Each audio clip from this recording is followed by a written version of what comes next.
if the middle section of a creek isn't fishing good, don't sit there and play with your rig for hours. Cover water, because eventually you're going to make it pretty far from where you started. That's another thing that's crazy. Eventually you'll step back like, oh my God, my car is so far away from me. Yeah. Like, how did this happen?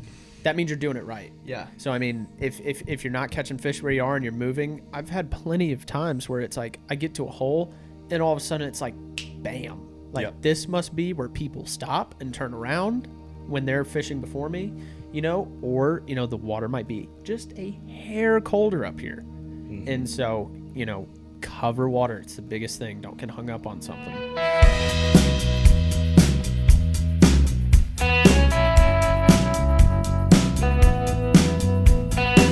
Three, two, one. We're live. All right, guys. Welcome back to another Wildfly podcast. Today, we've got Max here. Hey, guys. And we've got our boy Karson over here. Hello. If you guys have followed the podcast for a little bit, you may have already seen the podcast with Max. And he's going to help me co-host today. And we're gonna talk with Karson. Carson's another guide at Due South Outfitters. And we're going to, Karson grew up in Boone. He's been here his whole life. And he's been guiding with Due South for a couple years. So we're going to pick apart some small stream things. I actually took to Instagram and basically asked you guys if you had any questions on North Carolina small streams. And we're going to kind of answer some of those questions later on in the show. I did mention it's about North Carolina streams, but all of this should apply pretty much everywhere in the U.S. for small streams. It doesn't mean it just works for North Carolina. I promise you this stuff will be applicable for any of you guys, whether you're out west in Montana, Idaho, you're in Canada, wherever. Hopefully this will, or hopefully there's something you guys can take away from here. But yeah, dude, I'm trying to think of how long that we've known each other, because it's been a few years. I don't know how long I've known you for. I remember watching your videos, like when you first got this thing rolling, first got the show on the road, back when you were obsessed with Wilson's Creek, back in the good old days, man. Just like I don't know nothing better than Boone, you didn't know anything better than Wilson's, man. Yes. But I think I just remember meeting you in the old shop, when we were doing some stuff for our water, I believe. And I thought that was like the coolest project ever, and it's just been cool kind of watching you get on the map and blow up, so. Oh, I appreciate that. I don't know about blow up. It's an honor. Dude, I remember recently, maybe it was recently, but we were talking about the OG video, The Park. The Park, baby. That's a That's huge premiere. Dude, The Park. I've been trying to get Scotty to do a park, part 2 or, episode 2. But basically, when he was real young, they went to the Valley Crucis Park and they're catching just the stock trout, the normal size stock trout. And Scotty's got his, Orvis Clearwater reel dropped all the way to 0 drag. And they got this like 12-inch rainbow on, just like ripping down the manhole. And I just remember because I learned to fly fish at the Valley Crucis Park when I was, 7, 8 years old. And I remember thinking this is an abomination. Like these guys coming up from Charlotte, just like having these park stalkers Rick drag. But this is my water. Yeah. What are you doing here? Yeah, our water, my ass. Oh God. No, it's funny. We had no idea what we were doing, and also didn't realize that the park was like the most popular place to fish in Boone. And it's the park, baby. It's a great place for people to begin, but it's definitely a big hatchery supported. Gets hit really hard. Yeah.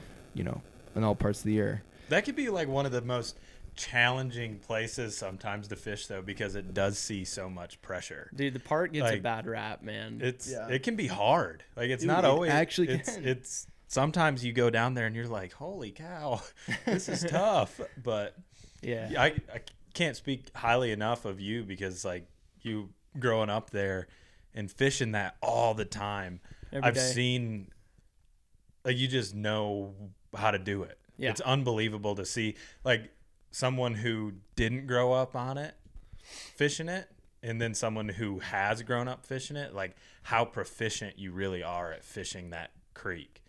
It's pretty amazing. So yeah, I don't know if it's much to run home about. I'm good at fishing the Valley Crucis Park, but it's still impressive. The park, anybody who's like a Boone local or lives around here, the park's got a special place in everyone's heart, For sure. That place, my mom, before I could drive, my mom would drop me off at 8 a.m. there on her way to work and pick me up at 6:30, and I just fish it, the holes over and over and over again. So I mean, it's a perfect location for your mom to drop you off, especially when you're young and you're a local. It's great access. Great access. Yeah. But I guess you grew up, you've been in Boone your whole life. Whole life. Don't know nothing better than Boone.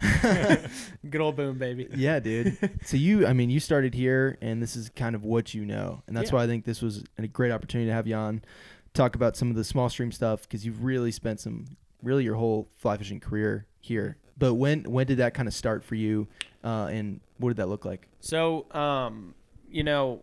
one of my buddies, I went fishing with him when I was 7 or 8 years old. I don't remember, but I just brought one of my dad's, fishing rods that I found in the garage. And we went to the park, ironically enough, and he had a fly rod. It was this old Orvis rod. And I was like so intrigued in it. Like I didn't know that there was another way to fish. Mm-hmm. So, he taught me how to cast it in the field. We were fishing the park in like the dead of summer. So, we went out there and caught a bunch of little bluegill on, little poppers, little bugs and stuff like that. And it was just like life changing for me. So I went home, found an old fly rod in my garage. That was my dad's, the Walmart special. That's what you got to start on. You got to. And I would get off the school bus and run down my driveway and just grab that thing out of the garage and cast it in the yard. Just throw it all over the place and get to know it. I'd beg my mom to take me fishing. Tweetsie Railroad, that was my spot. Once I discovered that there was something other in the park, Tweetsie Railroad on the Middle Fork of the New. There you go. Just another stock spot. Caught my first trout on a fly rod on a black woolly bugger. And I just remember that was like, that was it. Like everyone says, I think you mentioned it, you caught, first couple fish on fly and you're like, that's it. This is what I'm doing. I wanted to try and share the joy and the fulfillment that I got from catching that fish, to as many people as I could. And so, shortly after, before I found out how expensive gas was, got my license, drove a 01 Rust Bucket, baby. Yes, sir. And just ripped that thing all over the county. And would just fish so much. So I know Boone like the back of my hand, but there's still nooks and crannies I haven't explored, so. Yeah. So before you had your license, because you started guiding before that. We'll get into that in a sec. But before you had your license, did you feel limited with exploring, or how were you able to find new streams? Nope. So I had my mom and my brother.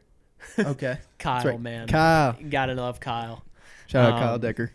If anyone who is associated with Due South Outfitters, I know that Kyle and I, we get a little frictional when we're fishing. We kind of you two no way brotherly love, we'll call it. But we tend to disagree.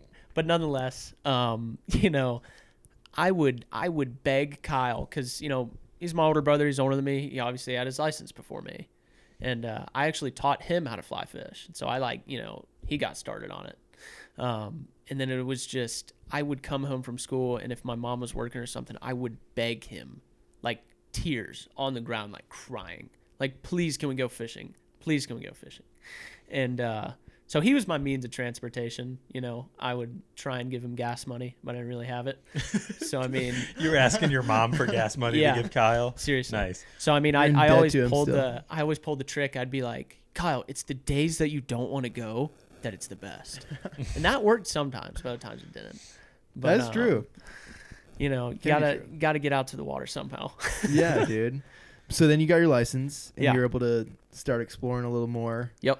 But even before that, you started getting involved with Due South. Mm-hmm. So when did that happen, and how did you start getting involved with the fly shop? So the we refer to it as the old shop, but it's basically just the first location of the fly shop. Patrick and Meredith Sessoms, the original, owners and founders of Due South Outfitters, opened up a little shop right below Watauga High School, right down the street from it. It was a small shop, and it was everything we needed. It was great, did great. And I remember my brother, Kyle, DMing me on Instagram, sending me the video of Max and Austin, you guys, Patrick screwing the sign into the door like you were opening up a fly shop. It was holy crap. Blizzard. Kyle and I, I remember that. Kyle and I are fanboying. And so I was making my schedule at the time for my junior year at Watauga, and I didn't have a fourth block class. And one of the one of the things, for an extracurricular was just as an internship. So I was like, honestly, Kyle really peer pressured me into it. So I was really nervous to go in there. But, I went in there and, made some small talk with Patrick. It was like the day y'all opened or, first week, definitely. And, I was like, gave Patrick the whole spiel, it's through my high school. I'll come every day, I'll walk down here. And he was like, yeah, man, well, sounds good. Let's do it. I was like, really? Like, that's it. That's all I had to do, right? I'm like this little kid, and it was like best day of my life. I mean, I couldn't stop thinking about it, and that's how I got into it. And I mean, I can't thank Patrick and Meredith enough because, I mean, they really gave me my start. They obviously saw something in me as this little 15-year-old twerp. I mean, Nick Whittick, one of our guides, he told me not long ago, he's like, dude, I used to hate you. He's like, you were so annoying. And I was like, I believe it, man. He's like, but you mellowed out. Yeah. So, I mean, again. You definitely have. You've grown.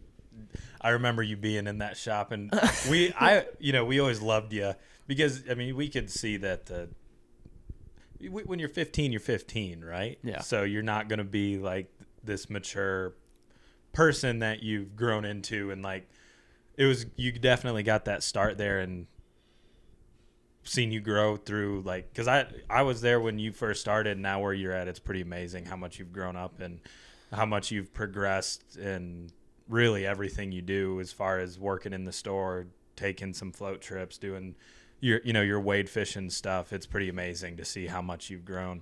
Appreciate that. I guess I can't really jump into that though yet about his first guide trip, so we'll Dude, let him start. Whatever you want, man. It's the punchline, man. That's the one I take to parties. Yeah. Let's hear it, dude. Let's hear it. Yeah, so we were doing Pat Meredith. Let's give some context how old you were. I was 15. 15. 15 years old. And you're 20 now, right? I'm 20. Yeah. We're ripe 20. 15 years old when you took your first guide trip. All right. There we go. Just so people know. Yeah. So, yeah, I just started my internship and everything. And for some reason, Meredith didn't have my number. She didn't have my number or anything. And so she would contact me through Kyle. And so I remember she DMs Kyle and was like, hey, we need an extra guide for this clinic we're doing. One thing led to another, and we need another body, basically. We were doing a clinic at the park, Valley Cruces Park, just to learn to cast, learn to tie some flies, and then a couple hours of fishing. And, Kyle basically signed me up for it because my brother's like my biggest proponent. He's always going to go to bat for me. So he throws me into it. And I mean, I was so scared. Like, I remember it was like World War VIII in my house. It's like, I can't do it. It's like, I can't, I dropped like so much money on flies. I mean, I could have done like 80 guide trips with the amount of gear I had. And I like roll up to the park, right? In your waders out of the car. I'm wadered. I was Orvised out of my mind. I remember you like getting out of the car and you're already in your waders, and I was like, who's this kid? I was like, what is going on? Why is he already in his like suited up? Dude. So yeah, I get out of my mom's car. I've got a picture from that day because I was so scared. I got my brand new Orvis waders on, I had my pack on already. And I was like so scared. No one was there. I couldn't find anybody. Like no one was at the picnic pavilion. No one's in the field. So I'm like sitting there talking to my mom, like, because I was super nervous, and sitting there like leaning up against the car talking to her. She's like, honey, like, go.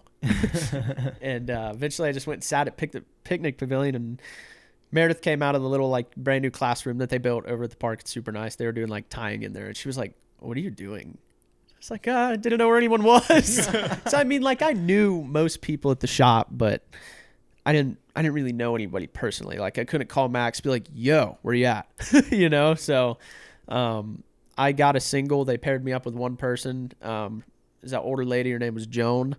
I'll remember her. I'll remember her for the rest of my life. Oh, Joan. Good old Joan. She's the sweetest. And, we crushed it. We went, day, yeah. I think, by the way, not tooting, but I think I might have led the pack. I think you. No, I think I caught you really 20. did. I caught lead 24. The pack. 24. Yeah, that was the number. Went up above the park to some of my greasy spots while you guys were tying knots down in the middle of the park, and went up to the top of the park and just got on a good hole, and it was just catching them pretty good. Got back and everyone was like so excited for me, and I mean, because everyone knew how scared I was. I was so nervous.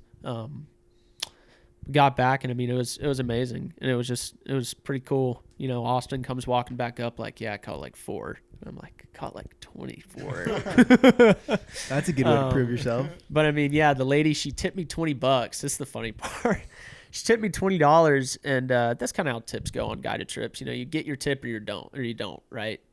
She tipped me $20, and then, you know, a week went by, and I was sitting at the shop with Patrick, and, you know, mailman brings a thing by, and mailman brings a envelope by, and it was a check addressed to me for $20, like $20 more dollars, and it was a added tip on top of it. Patrick's like, dang it, man, what were you doing out there? Like, you must have done something real good. Old Joan liked you. I was like, dude, mail-in tip, man. But yeah, man, I'll never forget that.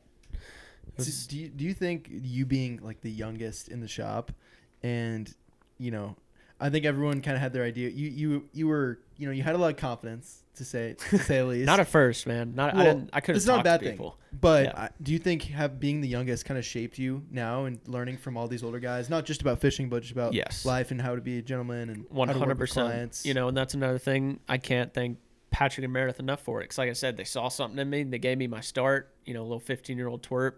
And then I got all these older guys with me: Max, Austin, Travis, you know, Drayton now and everything. But the original group, we'll call it, at the old shop. And I remember just feeling like so, not safe, but, you know, always backed up. Like, you know, these guys will always go to bat for me. You know, they're always going to be here to help me out. And I learned so much from them, you know. Kind of where Max spoke in his podcast, saying how him and Austin went to Tennessee almost every single day, you know, because they wanted it. They had the drive. That's kind of where I'm at right now, you know, learning from them, seeing how they did it. I remember when Max did his first float trip. And so, I mean, I've got that drive, and, you know, I'm trying to just not follow in your footsteps. You got people to look up to.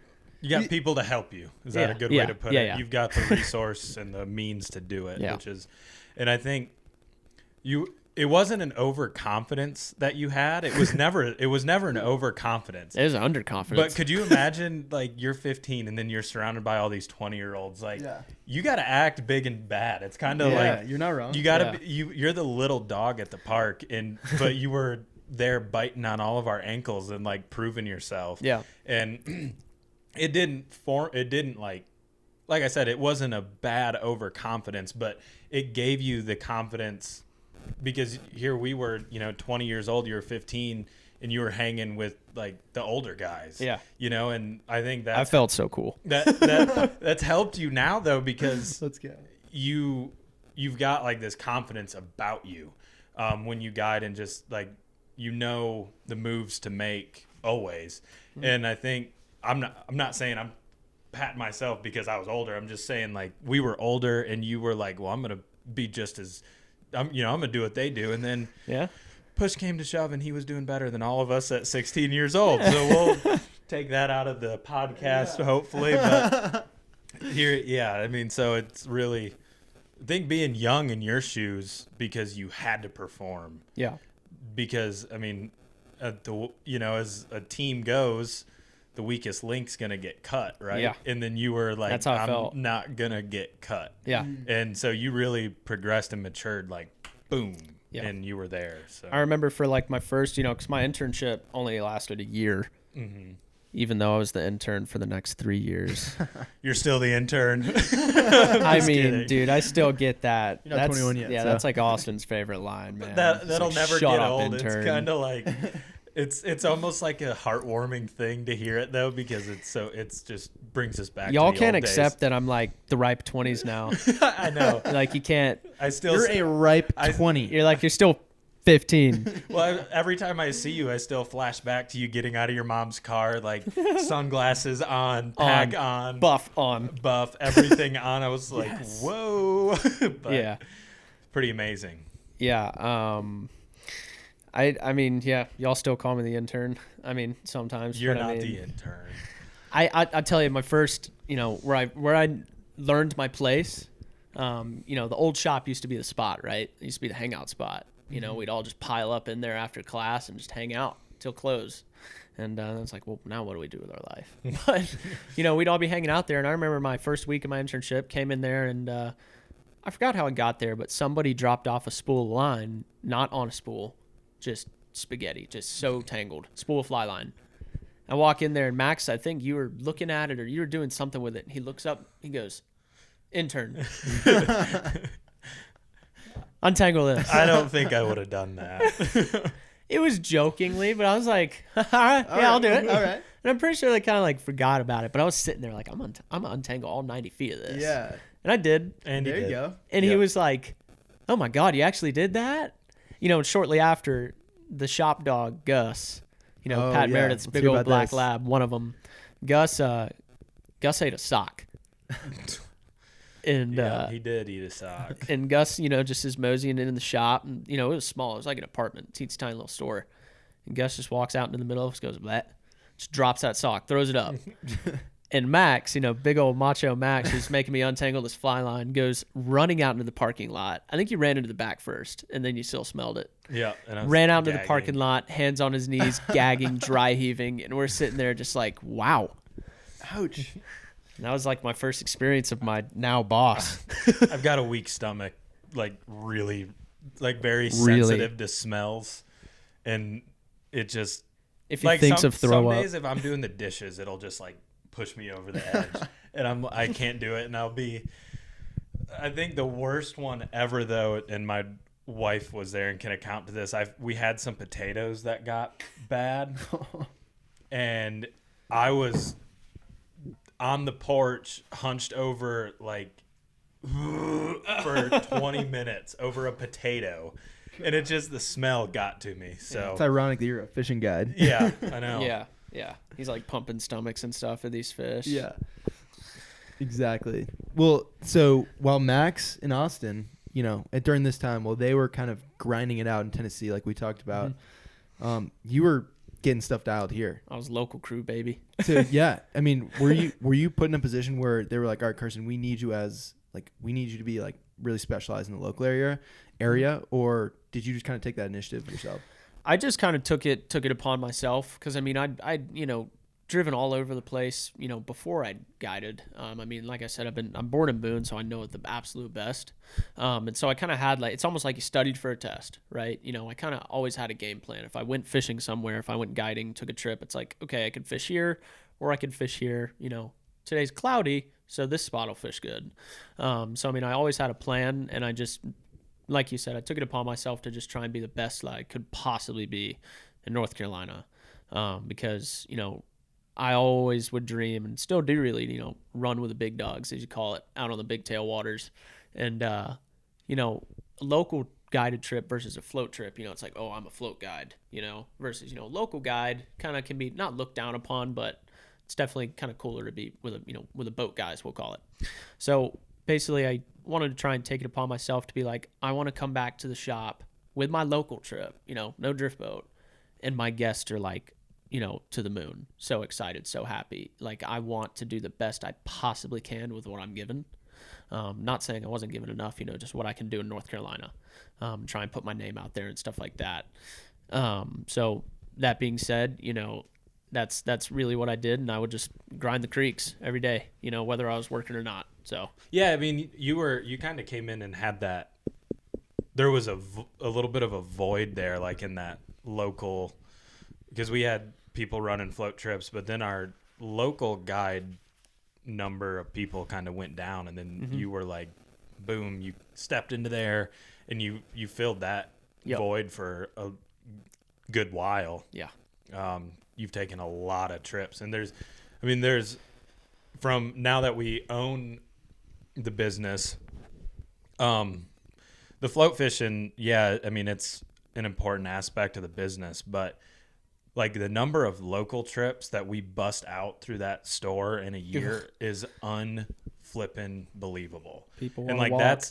the local trips are what are actually, in my opinion, in a way, more important than the float fishing, because the local trips are what bring people back.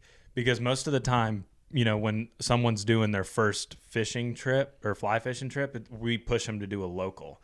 So you doing the local stuff, you are so fundamental in continuing the ball rolling for the guide service, because the local trip is what brings that person next year to do a float trip. So you're the one who set that relationship and gained their interest. So, like local trips are so important, especially in our situation being a tourist in a tourist driven area. We get a lot of people who are like, I want to try it. It looks fun. Yeah. You're the one who's actually making someone dream about fly fishing because you're the one who initially plants that in them. Yeah. Which is pretty amazing. Pretty cool to see. Locals can be tricky. Not tricky in a sense, but you put it perfectly. When people come to us and they're like, I want to learn how to fly fish, or I want to do a guided tour, or, adventure, whatever you want to call it. We always recommend a half-day local wade trip because, there's kind of less going on. It's much easier to be, hand in hand with your guest and, coach them to the, best of their ability on, roll casts and mending and high sticking, stuff like that, instead of, throwing them directly out on a drift boat and saying, sling it, baby. Yeah. So, I mean, you're the building. You lay the building blocks with the wade trips. I love to tell people, even if someone comes up to us like, I want to do a float trip, but I've never fly fished, I'll even, try and drop them down to a local and then tell them graduate to the float trip. Mm-hmm. A lot of times, I mean, people want to wade, man. You get people where it's like, you tell them, hey man, we're probably going to get skunked locally. You could probably catch 100 in Tennessee. And they're like, I don't care. I want to walk. Yeah. People want to walk, man. Mm-hmm. Well, that's what fly fishing is, right? You see, like that's the river. I want to be one with the river. Yeah. That's a classic thing, right? That's a punchline. It's like, you ever seen River Runs Through It? Young Brad Pitt. We're not doing any of that today. You're gonna roll cast. Roll cast. See those big long casts he's making? You're not gonna make any of those. People are like, a lot of times people are like, I watched a YouTube video last night, just like so I don't come in here like an idiot. I'm like, well, whatever old guy you watched, we are not gonna be bow and arrow casting. Like, I am not Joe Humphreys, neither are you. Yeah. And and a lot of times people, when they visit Boone's such a tourist town. They want the Boone experience. If you tell somebody like, yeah, we'll book this trip, but we're going to head over to Tennessee. They're like, well, I kind of wanted to, be in Boone and Boone, North Carolina, the destination, and not come here and book with you guys and then go fish in Tennessee. So a lot of times I see that people they just want to fish in Boone, even if it sucks. People don't even care about catching fish a lot of times. So as long as you put on a smile, show them a good time, I mean, that's all you can do. Well, Boone has I would say some of the best fishing in the Southeast. An hour from Boone in like that radius, there's incredible fishing. Yep. And that, obviously. But one of the things that we have run into, I guess, in the last couple of years is pressure. Yeah. There's a lot of pressure on these streams. And that's just because, one, you have a college campus, you have a bunch of college kids who are getting into fly fishing, which is great. Yeah. But then you also have a lot of people hearing about Boone and wanting to come to Boone. So as a guide, that can be tricky, because you want to share the river with everybody, and everyone should have an opportunity to go fish everywhere. Yes. But as a guide, when you're taking multiple trips a week during the summer, almost every single day, how are you able to find like new streams and kind of, get away from that pressure in a way? That's tough, and that is what I find myself, as well as couple other guys at the shop, Nick Whittick. Him and I find ourselves twiddling our thumbs in August. Like, I'm booked today, tomorrow, the next day, and for the past week I've caught single digits, and it's like, I don't have time. Like, I got to go home and tie flies for tomorrow. I can't go to the neighboring county and find a creek. So a lot of times you don't have time for it. But a lot of times it's a thing where you do a half day guided trip, and then you do a half day by yourself, and then you just go fish something. And if it sucks, then it sucks. But if it's good, then, cut some tree branches down, possibly go guide it, make sure it's not privatized in any way. But yeah, it gets real tough, especially in the summer. As a guide service, we really promote public water and public access, because like you just said, everybody should fish. Everybody should have the ability to fish and have the chance. And so, I mean, Boone's got an issue with privatizing water and all. So, I mean, a lot of the spots that I grew up fishing and fished with my brother and stuff can't fish anymore. and it makes it tough. It's not rocket science. If you have, a ton of public water and then it's dying into a tiny little bit, obviously all that pressure is going to be onto those couple creeks.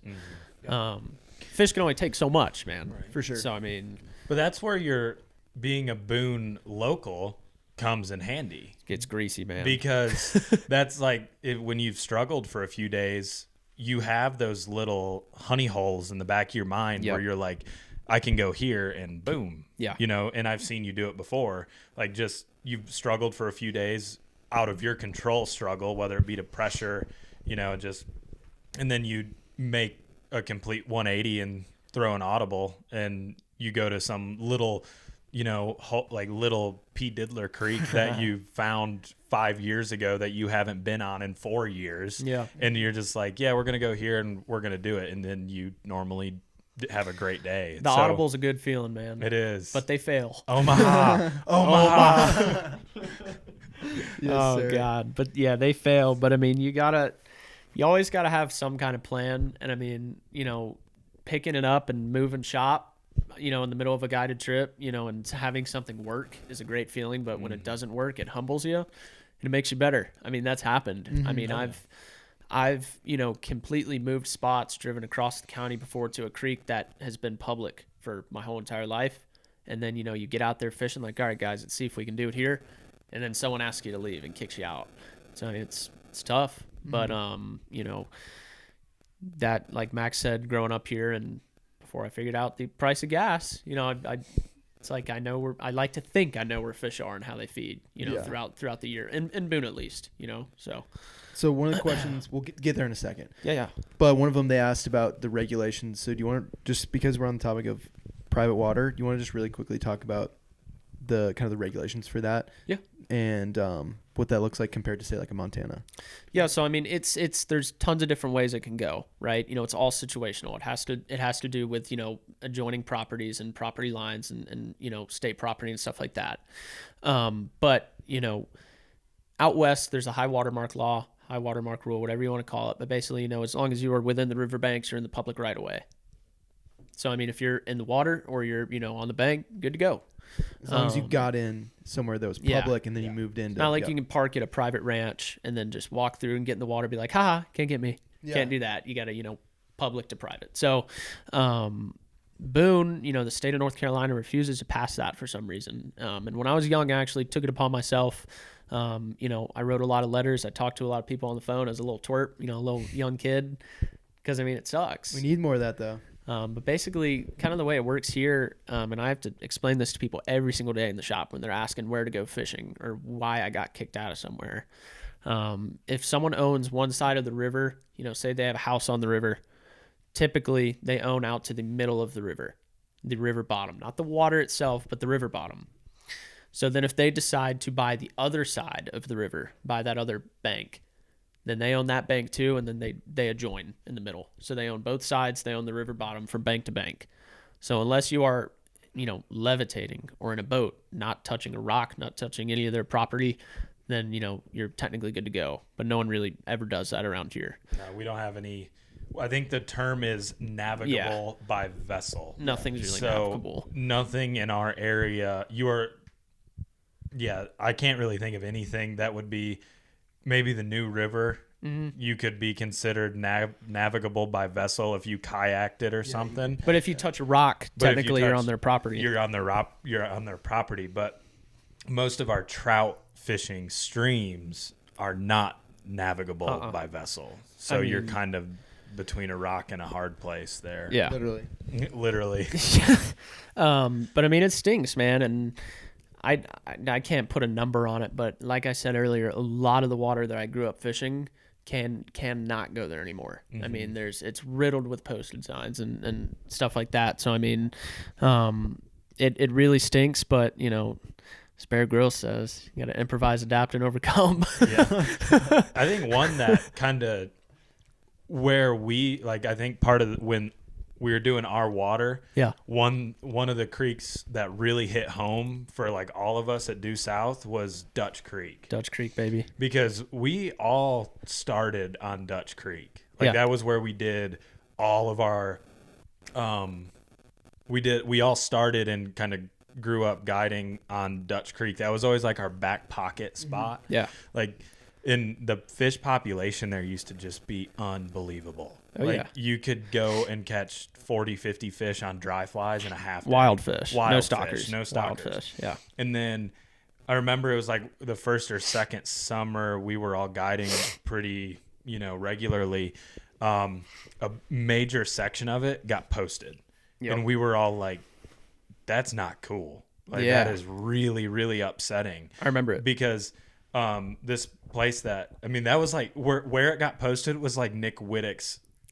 I swear his boot prints were in the rocks there. Yeah, dude. Like sim incident. Yeah, you don't mess with Whittick's fish. And just boom, we were kicked out of that, and it was like, whoa, this is not okay. It was very, very upsetting. Yeah. And that's, I think, it was right around the time when you were making your Our Water video when that happened. And kind of it's been a snowball effect since then of like more water getting privatized, and it's just I remember that happening. My brother and I, Kyle and I, were fishing Dutch Creek right at that same spot. And a gentleman comes driving up the road, and I remember him yelling from the road, because Dutch is on the side of Dutch Creek Road for the most part, where we fished it.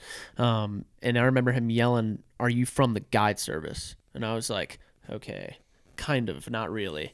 Like, I'm not really a guide. I've done one trip, and I was like, no. And he was like, drove away. That was that. Mm-hmm. And that guy who posted it, he was, wondering if we were guides and all. So he didn't want guides there. And I remember, talking to my parents and thinking to myself, like, okay, so this label of working in a shop, being a guide, does this like restrict me from things now? It's like that guy, he didn't want guides there, So it's tough. But yeah, I remember that was right when you were making Our Water, and just perfect example of it, And Dutch is, golly, I haven't fished Dutch in years. Well, it ain't any count anymore. I mean, it's you can still go there and catch some fish, but like the days of going up there and murdering. They would, those fish would swarm a dry fly. Yeah, like just little wild rainbows. They'd swarm them. The fish population there was so high and the fishing was so good. You would literally catch fish on dry flies like 3 inches off of your boot. Yeah. Like as it was floating by your boot, they were coming up, like tracking it from upstream to downstream and devouring it going downstream. It was one of the craziest, like most fun fisheries for like 2 years. And then I think part of it got privatized, and then we had some really nasty floods for like 3 years in a row. Yep. That pretty much, it completely changed the whole river bottom at Dutch. Yeah. Like holes that we used to fish are no longer there. New holes have developed. And the fish population there has kind of went down. But that was like a huge resource for our guide service that just like one day just gone. And that was hard. And Dutch was so great because it's like if you're fishing out in the Banner Elk area, Banner Elk, Linville, Newland, if you're anywhere out there and it's not doing it for you, and you're like... You could always go there. Yeah. Because you got to go past, Valley Crucis on the way back. And, I'd done it so many times. It's like, hour left in the trip, like reel it up, y'all. Let's go try and hit Dutch real quick. And it always would produce something, Always. Yeah. And now it's like I wouldn't have a lot of confidence going up there right now. And I think it has to do with that section that got posted down at the bottom, the gorge section, I think a lot of people call it. And then now I've heard way up high. There's some people who have started asking you to leave. So there's kind of just one section right in the middle. It's sandwiched. And if anybody says, "Oh, I'm going to fish Dutch," or "I just fished Dutch," they fished that section. It's only a couple 100 yards. Mm-hmm. They're wild trout, They're elusive. They're delicate. Yeah, the last time I guided Dutch, I think I fished it for 20 minutes, pulled my hair out and left because it was like a mini South Holston. I was spooking fish from 700 yards away. Well, I think that shows how good, one, the fishery can be, like how good these wild fisheries can be. Yeah. But two, how precious they are. They're delicate. And yeah, exactly. Mm-hmm. Because I think one of the things that we run into, this is anywhere in the country, anywhere you fish. Yeah. But you fish, you find a spot that you like, that you like have success on. And you just keep going there. You keep going there. But dude, honestly, for me, I don't even like going to a spot even like 2 days in a row. Like I'll go there, and if I do well, I'm like, great. but then I want to find like another spot because I think it's important you got to give these fisheries a break. Oh, and yeah. so that's why you need Yes. to be so versatile with knowing different streams, and especially as a guide, you can't be relying on, say, Dutch for every single guided Yes. trip, that you're going to take your clients There's plenty of streams and creeks that I could name right now, or certain sections of them that I will never take a trip on. I will never guide because it's like, I mean, when you're guiding, you're working. I mean, that's, you're making money. So you're trying your absolute hardest to get those damn fish to eat. And so, I mean, you're fishing them hard. So, I mean, there's creeks that I know are so good or such a special thing to me that I fished growing up or something like that I'll never guide them. I'll never touch them. I'll only fish them on my own because it's like, you try and preserve it because they're delicate. Yeah. And I mean, with a lot of the public access shrinking in Boone, it's like, the next couple generations, what is there going to be? Yeah. And that's kind of a thing that's worrisome. Because, I mean, if all the water's posted up and there's only a tiny bit of public water, the fishing community is going to shrink, Yeah. Hopefully this can kind of bring some awareness to that. Yeah, man. It's obviously an issue. we want everyone to fish, like Yeah. we were saying, but we do want to educate people on not hammering a spot and, kind of destroying it. Yeah. I mean, whether you like it or not, there is a public /posted, we'll call it issue in Boone and the surrounding areas.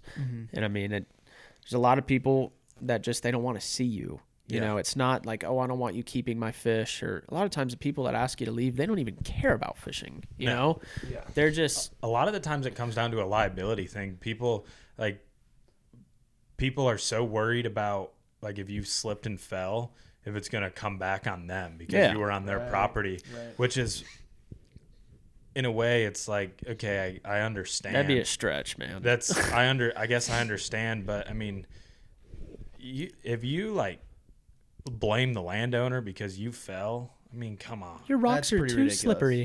But that's honestly a real thing. That was what closed Dutch Creek. That section was, that guy didn't want people getting hurt on his section. Yep. Basically. And that's what led to the demise of that. There's that, and then like I said, there's people that they just don't want to see you. Yeah. Like they're vacation homes and stuff. Yeah, man, it's vacation homes. Like that, a lot of times I fish spots seasonally because I'll be like, it's wintertime, the people are here. They're at their house and they aren't nice. But it's like, a lot of times it's vacation homes, people that don't care about fishing. And I just wish I could talk to people, man. But I mean, if someone asks you to leave, it's their property. You gotta respect them. Yeah.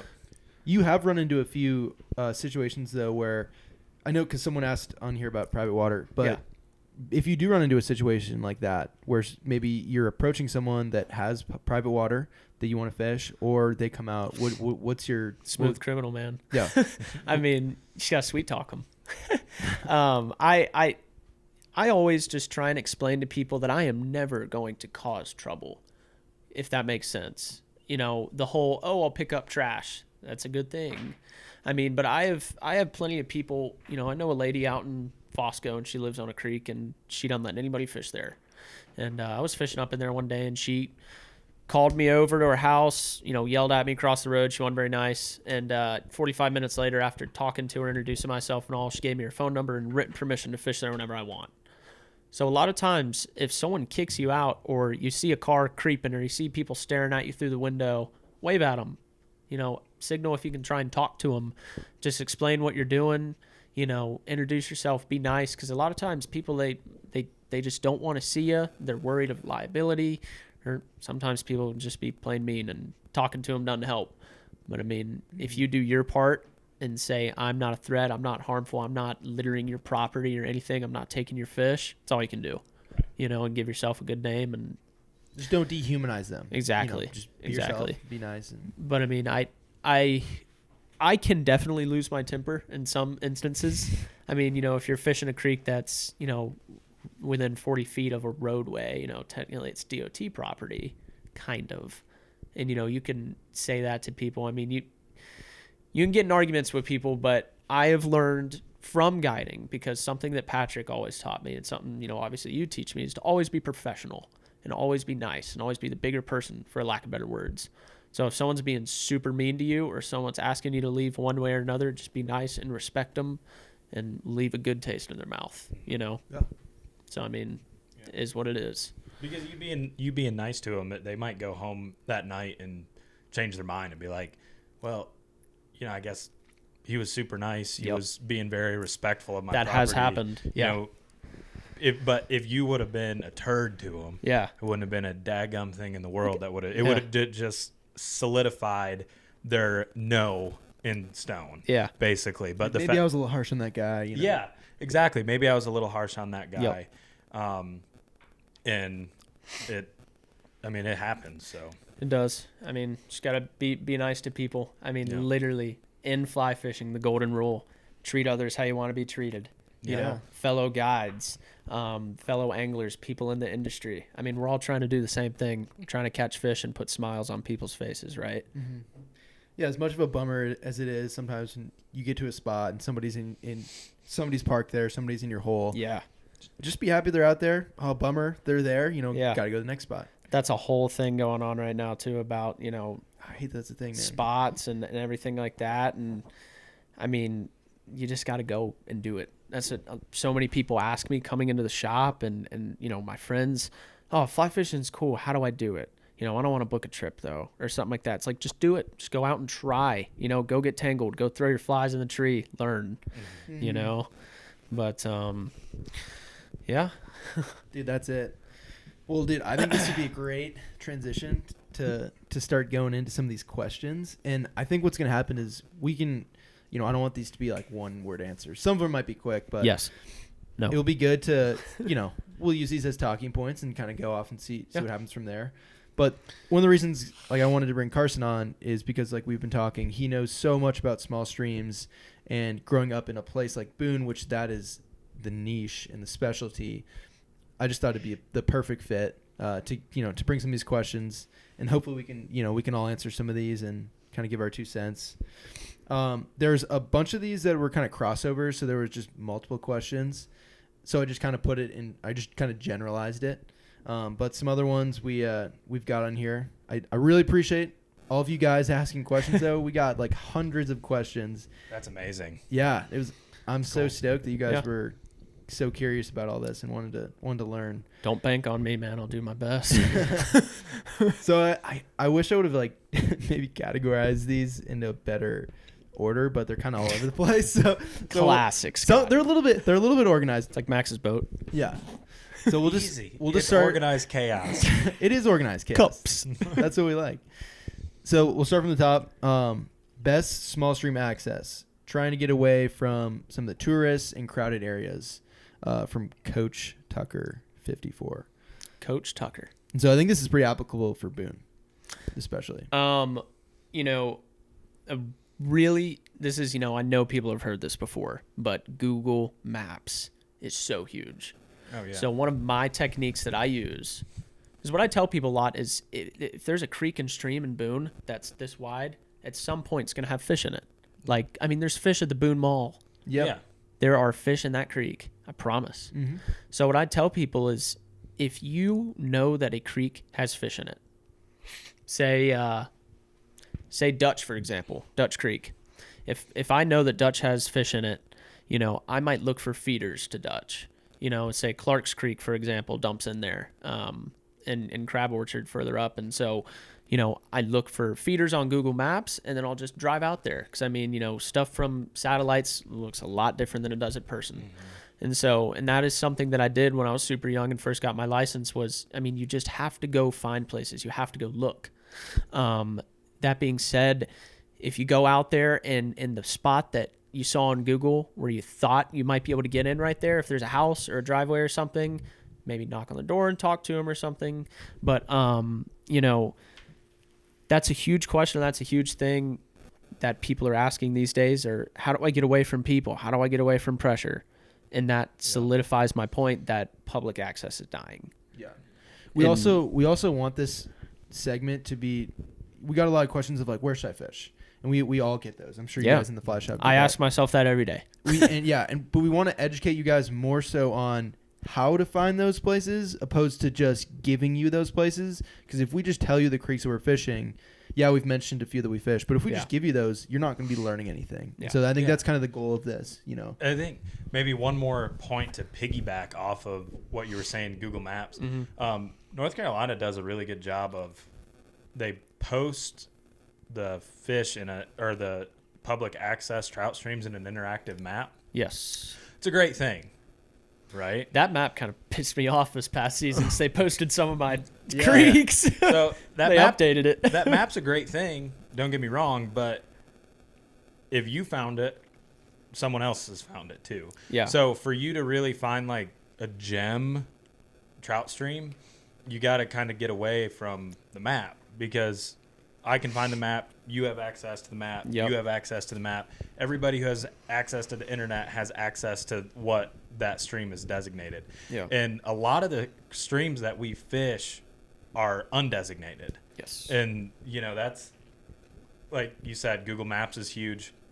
Elevation maps are huge. Yeah. If you can go in and look at a map and see what elevation that stream's at. And if you can get to a really high elevation, you know, more than likely there's going to be a population of fish in there. They might not be huge, but there's going to be a population because the elevation's high, the water's cold.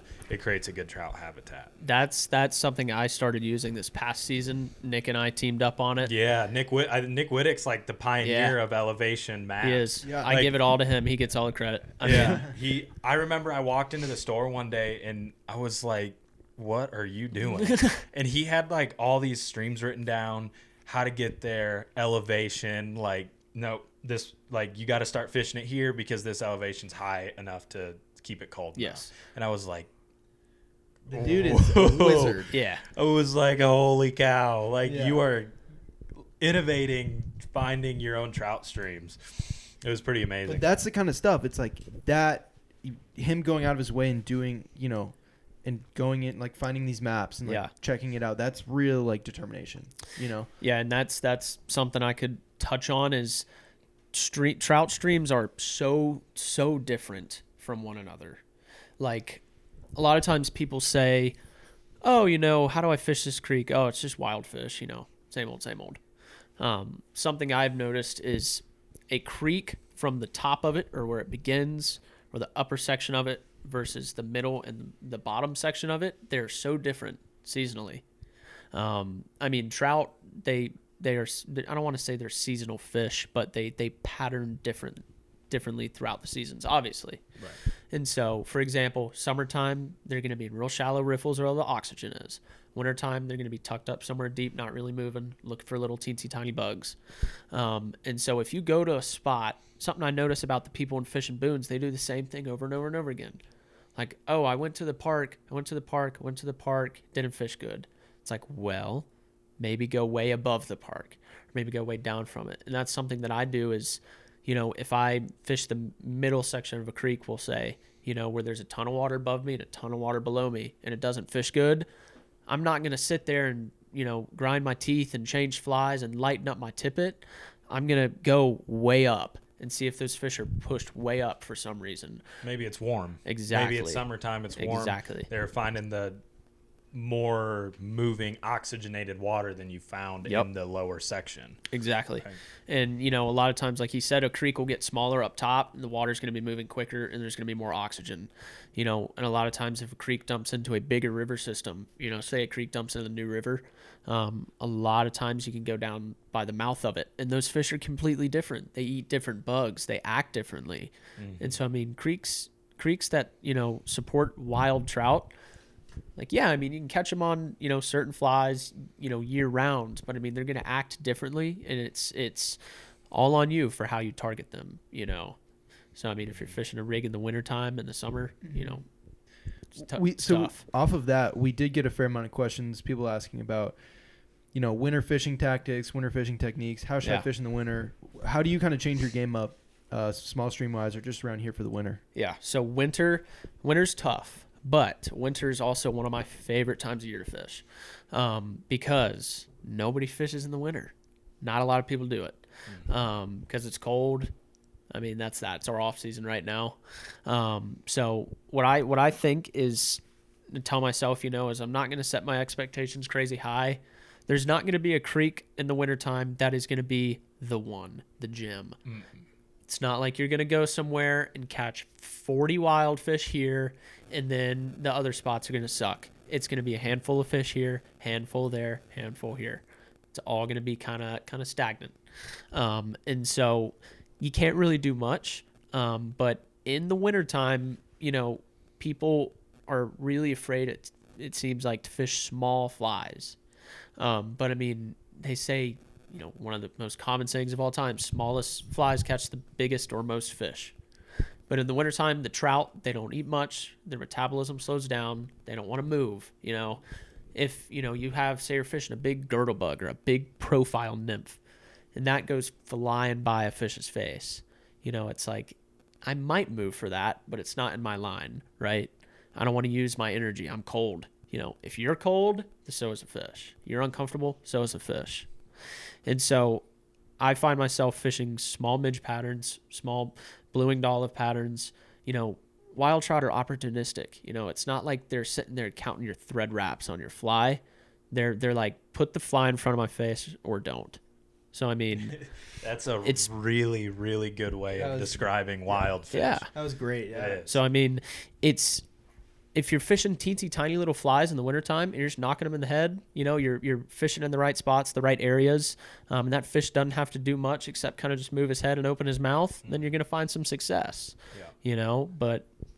And I think in the wintertime, too, if you go out and you don't have success, I wouldn't ultimately just jump to the conclusion that you did something wrong. Yeah. I think that's a big thing that I've saw this winter in the fly shop is you get people who come in, they're like, well, I didn't catch anything. What did I do wrong? And it's like, you probably really didn't do anything wrong. Yeah. But I mean, the water is so cold right now. Like the creek behind my house here was frozen the other day on the banks. That's cold.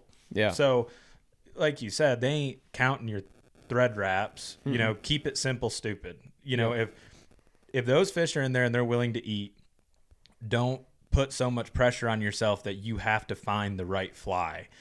Sometimes there isn't a right fly. It's just, did you get it in front of his face? Yes or no? Yeah. If the answer is no, then you might have screwed something up. But if you're getting the flies in front of the fish's face and they're not committing to it, it's probably just, it's wintertime. It's cold. Yeah. They don't, this time of year, they have to eat to survive, but they're not in their summertime feed bag stage. They're just picking something up to sustain. They're not like bulking up for the winter. Yeah. You know what I mean? So it's like, if you fish a creek in the springtime when there's caddis, there's mayflies, there's tons of bugs out, and you're catching multiple fish every hole, or at least a fish every single hole. What that might look like in the wintertime is every other hole you get a bite, not a fish. Yeah. Every 3 or 4 holes you might get one little, pansy dry fly eat, or one might take your nymph. But I mean, it's just the fish are there, but they're just kind of shrug your shoulders, thumb your nose. They're not really feeling it. Like I said earlier, one of my biggest things, and this is all year round, if you're cold and uncomfortable, so is the fish.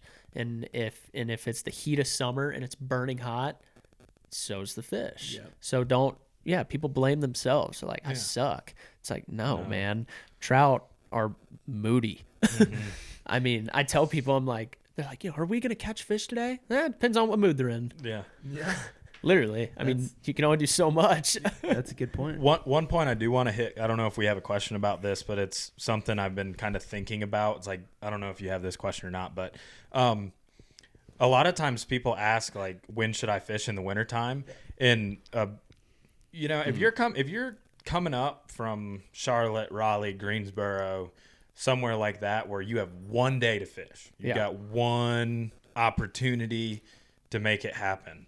One chance. Our wintertime fishing up here, find you a warm day. Yeah. Like, find you a day where the sun's going to be beaming in the water. Those fish can wake up a little bit, kind of shake off the frost. Yeah. And, sometimes, like, if you can find a nice warm day in the wintertime, you might have a crazy day of dry fly fishing. Yes.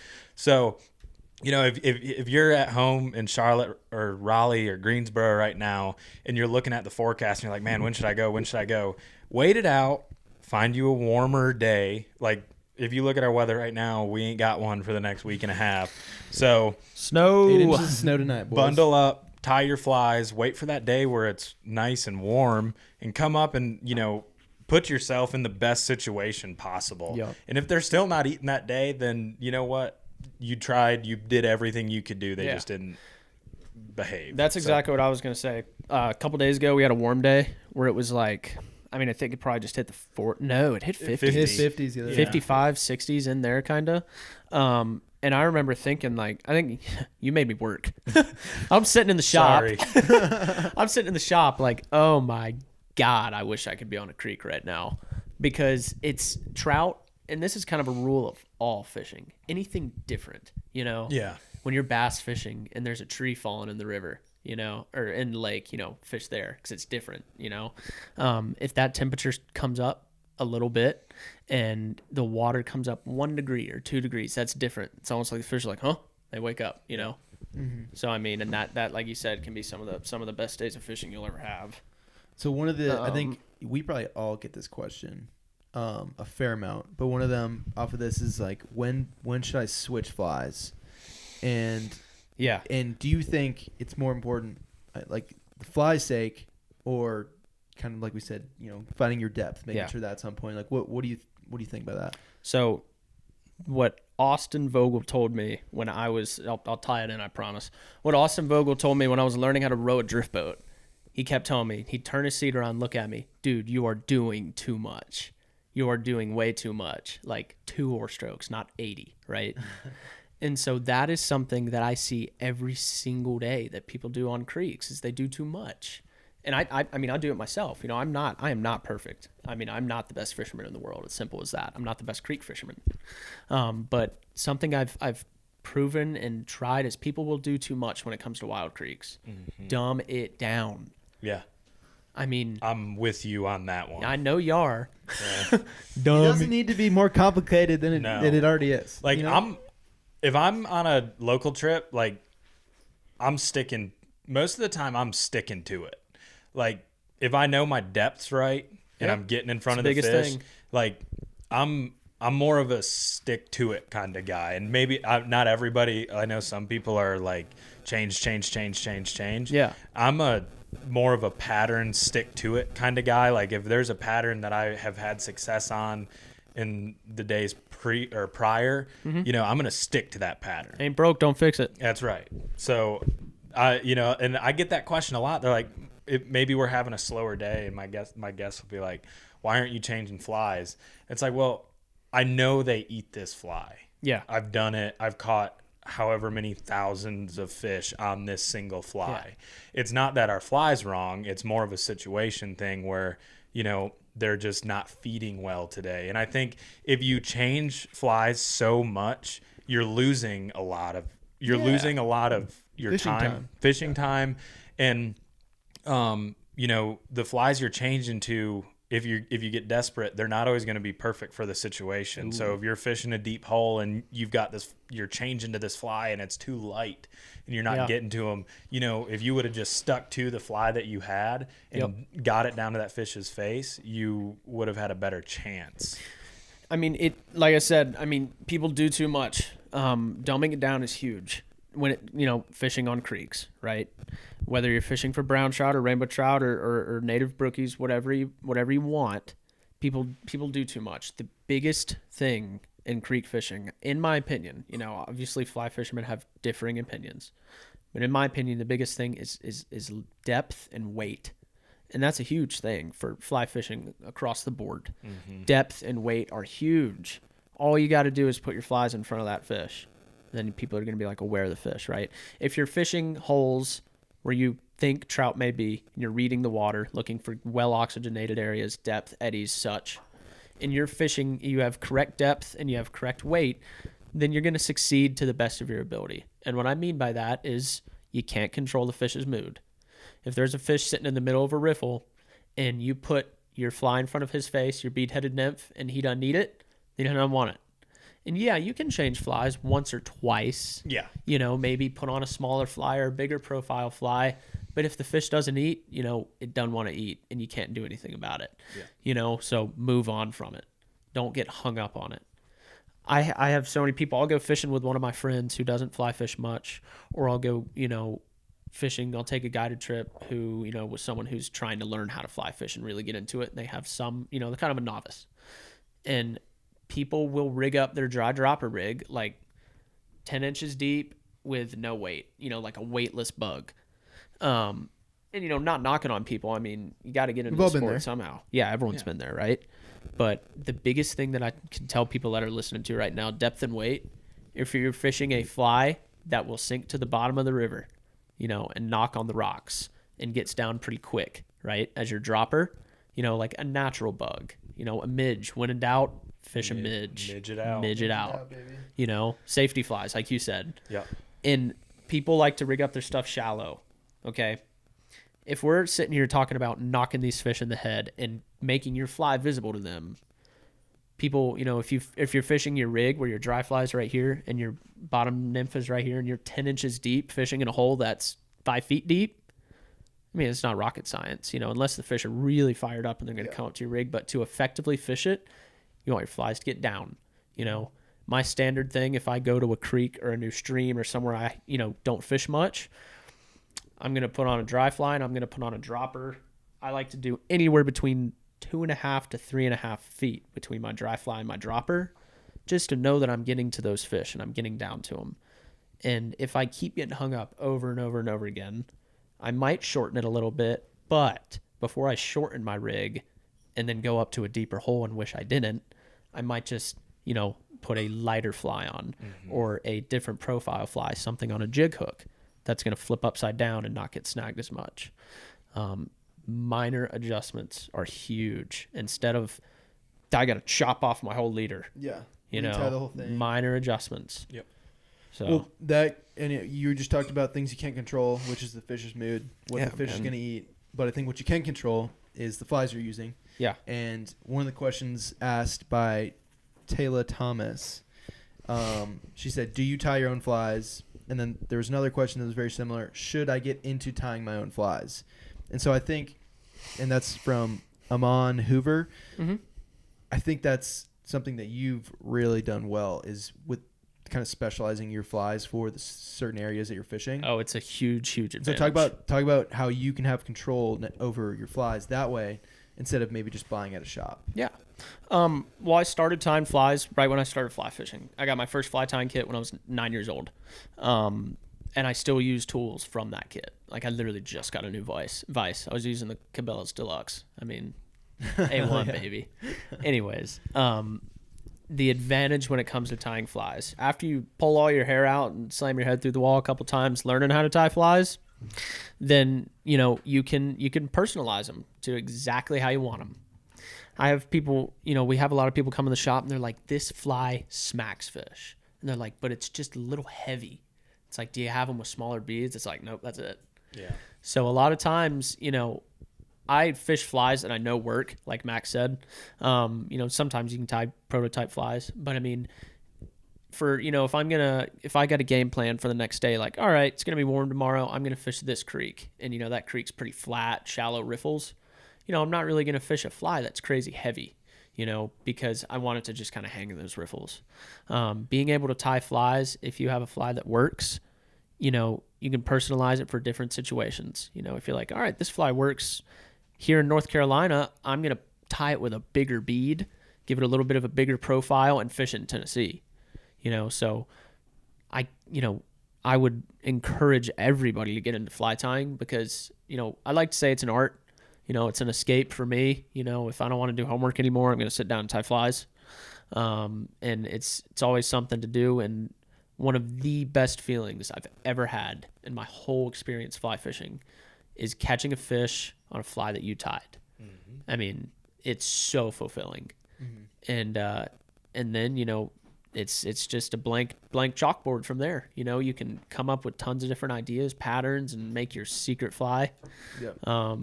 So yeah, I do. I I really recommend, encourage people to get into it. It's a really cool thing to take up. Yeah, that's great. And I know Max, obviously, we've talked about this.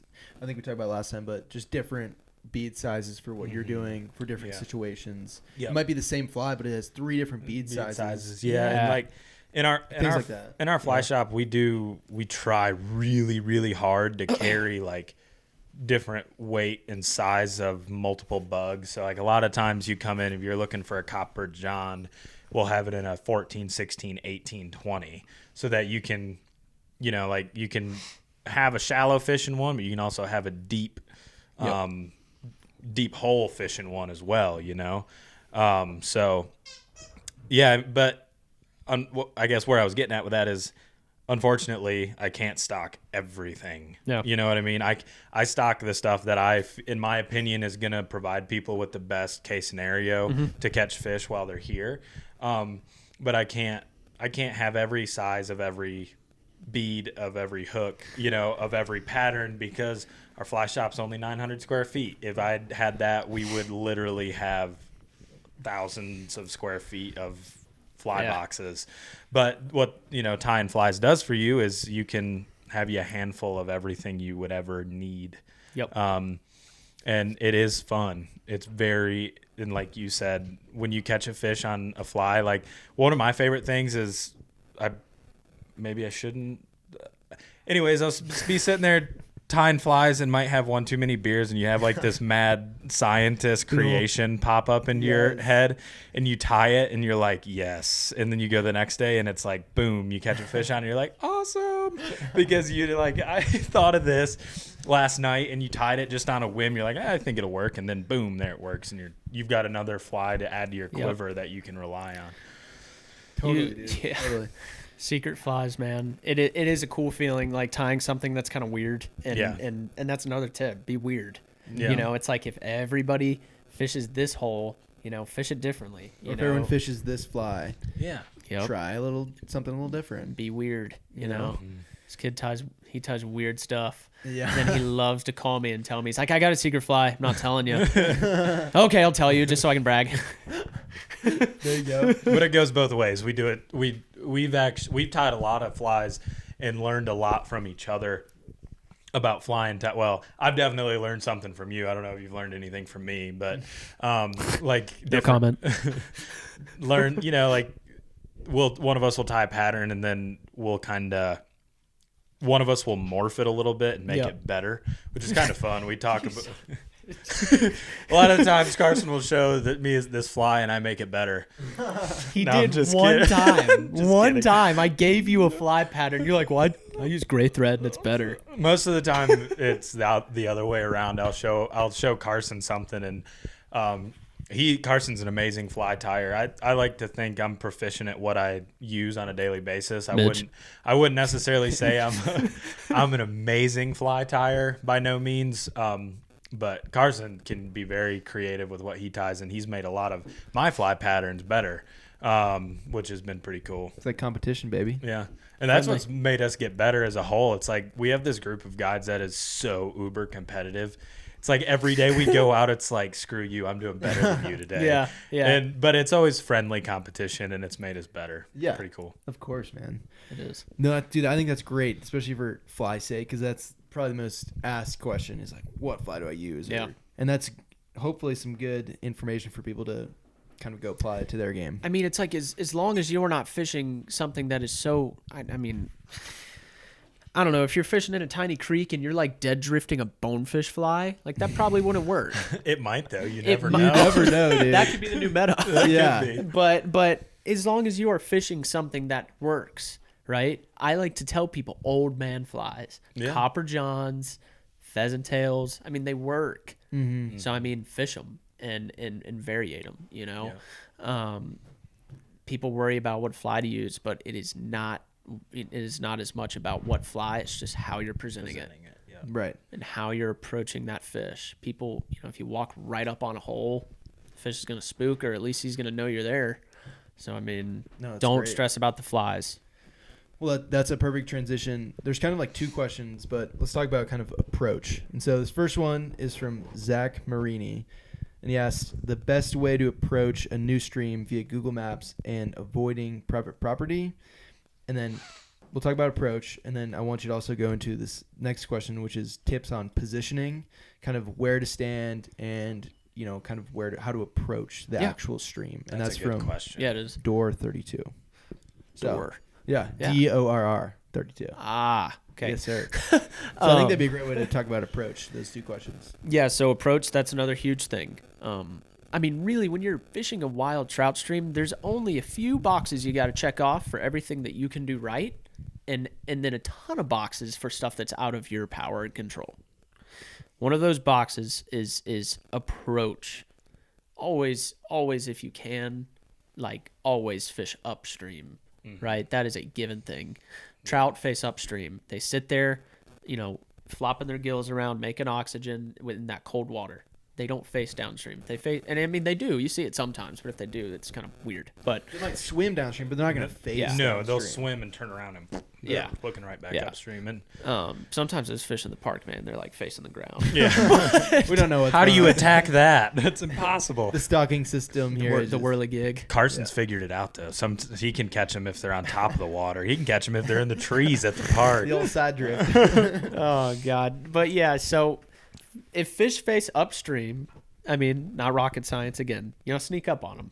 If you're walking down on a stream, walking downstream, the fish are gonna see you. They're gonna feel you. Yeah. That's something that's big that a lot of people don't realize is they're yeah, I stayed behind the hole, but the fish still spooked. It's well, did you kind of meticulously walk up there? Or did you go running up there? Yeah. So, I mean, the only real tip I can have for you is, the one kid asked about Google Maps and private water. You can't really tell if something's private from Google unless you have a predetermined knowledge of it. If I go rolling up to a Elk River Fishing Club, I could probably get in right here. No. So, like I said earlier, you just have to go there. And if there's a ton of houses and a ton of posted signs and purple paint on the trees, a lot of people don't know that. Purple paint means private. Yeah. If you see purple paint on a tree, it's private. So, if you go there and you see a bunch of red flags, even if you see a 38-inch brown bow rising on sulfurs, don't do it. Just be the bigger person, and it's trial and error. But if you get in there and it seems okay and there's no signs or anything, give it a whirl. Yeah, get into the creek, and a lot of times the spot where you get in, I don't really fish it. I'll get in and then walk up a little ways and then start fishing. But I mean, you'll see people get on their stomach and army crawl up to a hole to approach it. That's, I mean, I guess needed in some situations, but not really. Maybe some really stealthy brook trout fishing. Yeah. But you don't need to go. Again, don't overcomplicate it. Exactly. Yeah. I mean, you don't need to wear a ghillie suit to catch a brookie. So I mean, if you're Sitka gear, fishaflage. But if you're walking up the creek slowly, you're not wacky waving, inflatable tube man, throwing your arms everywhere, then I mean, you'll be okay. Throwing a cast here and there, throwing casts above you, and just working your way up. Yeah. Dumb it down. It is not as hard as you think. Something that was really interesting that I read one time is a fish can actually see you from if you were upstream of a fish, he can see you. I think it was from 40 feet away. Yeah. If you are above him, looking down at him, and he's looking up at you, he's going to spot you from 40 feet away, which you are already at a severe disadvantage there, because there is nowhere on our small creeks where you're going to be able to lay out a 40-foot cast without getting tangled or into a tree. Yeah. So just something to maybe think about for the listeners is if you're above them, they're seeing you, and there's not really anything you can do to fix that. Yeah. And people, and another thing, they'll be like, I spooked these fish, or I fish a great hole and I don't get a single bite. It's all right, well, you spooked them. It's well, I walked up from behind it. A lot of times I'll hear, I see people will approach a hole correctly, but then they overdo it. They walk right up on the hole and they cast it right in front of them. Yep. You have to stay behind that fish. You're sneaking up on them essentially. Right. And so, I mean, and like I said earlier, it's fish, they can feel you too. Mm-hmm. I mean, and they can feel your line. No, yeah. Is another thing. Yeah. So that's another thing on creeks. If you don't have to use your fly line, don't. The more Don't power use to it. you. Yep. I mean, just have your leader hanging out of your rod. Mm-hmm. I mean, just so you're not throwing that fly line on the water and everything. 'Cause trout, I mean, they're little sissies, man. They I mean, are. they're moody. They're scared of you. I mean, I wish they would just sit there and leave their mouths open, but It's cool that you can cast. Like, that's great Yeah. that you can make a good cast. But most of the times on these small streams, it's not necessary. You just need simple roll cast and use that length of your rod and the reach of your arm to get those extra couple feet. And literally, like we've said, high stick. And if you can ideally get your line in a hole and have not even your like leader touching, and it's literally just your dry fly to your dropper, you're in business. that is the ideal setup. I tell people, if you can high stick, do it. Yeah. I mean, every situation, if you can high stick it, do it. Another like point on the approach, and I'm not trying to infringe on what you're saying, but it just popped into my head. A lot of the mistakes that I see Wake up. with people fishing, like if you come up to a big hole on a small stream, don't just automatically bomb a 30-foot cast to the head of the stream. Yeah, it's big. Because if you bomb that cast all the way to the head of the stream, you just laid out 25 feet of fly line into a hole that hasn't had any disturbance all day. Yes. And then you just drop down your fly line into this hole, and you basically ruined everything between where your fly line landed or where you are and your fly line stopped. So pick it apart, go small cast, start it closer to you, and then branch out, add 2 more feet, go a little bit further, and then a little bit further until you work the whole way of the hole. What do I need to do? Sorry, we have a GoPro error. I just need you to touch the top. All right, guys, we're back. We just had to take a quick snack break. But I wanted to, before we move on to the next question, we were just talking about approach, and I know you mentioned this earlier about Dutch Creek. You look for the tributaries. I think when you first are, to break that down even more, when you're looking to find a stream that has trout, look for a main body of water. Look for like the big, I wouldn't say so much a tailwater, but look for a big body of water like the Watauga River. And then from there, you can look at all of those tributaries, which a lot of those can be actually fairly big. And then from there, there's even more tributaries. So just look for those main bodies of water. There's also like the New River. There's all these different bodies of water wherever you are. Yep. And then it starts from there. I mean, it's just the basics of like a river system. If you think about it, just look for that main river. And if there's trout in there, or if there's smallmouth in there, there's probably going to be smallmouth. There's probably going to be trout in the tributaries. Yep. And that's another thing. Like I don't want to like label myself as like a stream nerd, but I try, and if I'm going to go fish somewhere new, I'm going to try and do my homework and study it and kind of really think, okay, there's probably going to be rainbows in here, so I'm going to prepare accordingly. There's probably going to be brown trout, and kind of do my homework before I go, kind of have like a predestined knowledge of it. But really, man, it's trial and error. You're going to go somewhere and it might be great, or it might suck, or it might be somewhere in the middle. But make those mental notes, make the minor adjustments, and think about it. I've gone to plenty of creeks that I think are going to be awesome.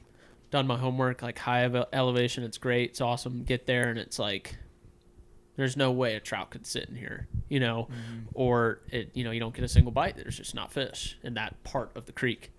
But just because there's not fish there, you didn't do good there, doesn't mean that 900 yards below it isn't good. Right. So I like to say give places chances and just use trial and error. So I mean, not much to it. Absolutely. No, that's great. Okay, let's see. Can you catch bigs on 5X Tippet? Asks Bigs. Zach Rogic. I think that's how it is. Biggins. Bigs. Yes, you can catch big fish on 5X. We catch big fish on 6X. Dude. I caught a 23 on 6X Yeah. 2 weeks ago. That's right. So here's how I'll put it. You can catch big fish on 6X. You can rope big fish on 5X. It is. 5X compared to 6X is like whale rope, when man. you're guided with 5X, it's just like someone hooks a fish, you're like, crank that bitch in. Yes. Like, reel and don't stop. but I mean, that's kind of ignorant to say, especially to someone who's getting into it, right? Right. You show someone 5X Tippet, and they're like, what? I can't even see that, right? Personally, I'm a sucker for 6X fluorocarbon tippet. I fish 6X fluoro unless it is not working for me at all. But 5X, I tell people, is the Swiss Army knife of tippets. You can go to a pond and catch bluegill, largemouth bass on it. You can catch trout on it. You can catch big trout, to answer his question, yes. And you can catch small trout on 5X. 5X is, you can always get away with 5X. But, it's all situational. Say you're, fishing in the summertime and you're fishing a creek that has barely any water in it because it hasn't rained in months, which that happens. We have droughts. Especially here. Yes, we have droughts. You got to lighten up that tippet sometimes. A lot of times, just lightening up your tippet one size is what gets you catching them and is has success. And that is a perfect example of a minor adjustment. Yeah. If someone's fishing 5X and a chubby and a Frenchie and it's not working, don't change the flies. And that's just an example. A lot of times people want to change the flies, go home, change how they tied the fly. Maybe just lighten up your tippet. Like I said earlier, checking boxes. All right, I've lightened up my tippet. I've changed my depth. That's all I can really do. Sometimes just, chucking that 5X away and putting on straight 6X will get you catching fish. Something that I say a lot when you're hooked up to a big trout is, and it's kind of silly, but I think it's good. You're on their schedule, not yours, right? Yep. So, when Max is over in Tennessee hooking these mid-20s wild brown trout on size 18 dry flies, that hook's small. So you can't just hook that fish and rip him in, right? Yeah, that was a 30-minute long fight. Yeah. On 6X. You're on his schedule, not yours. You're sitting there like, oh my God, I want to hold this fish. I want to see it. I just want to see it. Patience. Don't rope him. And so biggest thing is let the rod do the work. Play the fish. Don't overplay it. You don't want to stress that fish, obviously. But the biggest thing for people getting into fly fishing is they think it's bass fishing or they think it is saltwater fishing where you're using heavier line, where you can hook that fish and get his ass in. Kevin Van Dam boat flip him. Yeah, man, buddy. literally. And so, play the fish. You're on his time. If that fish runs, let him run. Don't lock the line down, And again, I don't want to sound ignorant with it, but just let that fish do his thing, play him, and get him in. Biggest tip, when you hook a big trout, don't yank him in. It's not a battle. You're never going to overpower him on when you're fly fishing. If you're fishing 0X tippet to midges, yeah, you probably could. But you would have never hooked that fish with 0X. So yeah, exactly. But 5X, I personally, I don't want to say, yeah, bro, I only fish 6X. No. But, I like 6X tippet. It's just kind of my thing or, what I fish a lot. Fishing 5X makes me personally feel better because it is stronger. And I feel like I have more insurance with it. It's a great tippet to start on, great tippet to learn on, and you can use it in so many different situations and catch so many different variations of trout. Yeah. So, no, that's great. There's another guy asked a question, kind of along those lines, like how to fight them. So that was Chris Ray BR who asked that. So I think that kind of answers it. And I think a simple tip for fighting a fish, if they're going, say, left, pull your rod right, pull their head back a little bit, so you're kind of pulling the opposite way, because also if you're pulling the same way, you might pull that hook out. So that's just an easy way to kind of get the fish tired. They go left, you pull right, and vice versa. People will argue with you on that. Yeah. There's so many different ways to fight a fish, right? Mm-hmm. You look at some of these tight line nymphers, these comp anglers, they hook a fish and they're like rod tip down. They're like, almost. Fight, I dare you. Yeah. It's they're insane how quickly they bring it in. Yeah, people will catch a 20-inch fish that's juiced up and they won't even let that fish think about running. And it's all their rod angle. Yeah. That's it's you're using your rod. Your Yeah. rod's your best friend. Yeah. To a beginner or to somebody who's asking how I fight big fish, when I first got into fly fishing, I couldn't catch big trout. Like, I would hook them and lose them and hook them and lose them. It's because I was pulling too hard on them, literally, and not using my rod. I love coaching people who are hooked into big trout because it's such a like exhilarating thing and you're thinking so much on what to do. A big thing is stay calm and just kind of relax. And couple really big points. Keep your rod tip up high if you can. If there's trees above you, don't throw your rod in the tree, obviously. But keep it as high as you can. High to the sky. That's like leverage. One of the main points. Like if you don't take anything away from this, if you're fighting a fish, always keep your rod tip as high as you can, because that rod being up is your shock absorber. You know, if you point your rod straight at a fish and he shakes his head, all the brute force of him shaking his head is going to be on your knot. Yep. Or if you keep your rod tip high and that rod's dancing and bouncing, that's absorbing. It's a shock absorber. It's just like the shocks on your car. Yep. When you hit a bump and your car's shocks adjust, that's what keeps your ride smooth, right? Protecting your tip. It's protecting your yes. But if you don't have a suspension on your vehicle and you hit a bump, you're gonna blow your tires, break your rims. It's like the same thing. Yeah. Keep your rod tip up, protect your tippet. It's like when that fish shakes his head, if your rod is pointed at him, because when a trout runs, it's gonna pull that rod down. So when I tell people, if you feel him pulling that rod down, let him have line. Let it go. But it's like if your rod's pointed right at him, just like Max said, you know, when that fish is head shaking and making vicious moves and stuff like that, it's all on your tippet. Yeah. But when you have that rod up high, and I literally like hold it as high as you can. Yeah. Because leverage is your best friend. Because the higher you have that rod, the more leverage you have, and the harder it is for that fish to evade you and evade your hook and evade your fly, right? And so, you know, when that rainbow takes a huge head shake, that rod absorbs it and protects your tippet from popping, you know?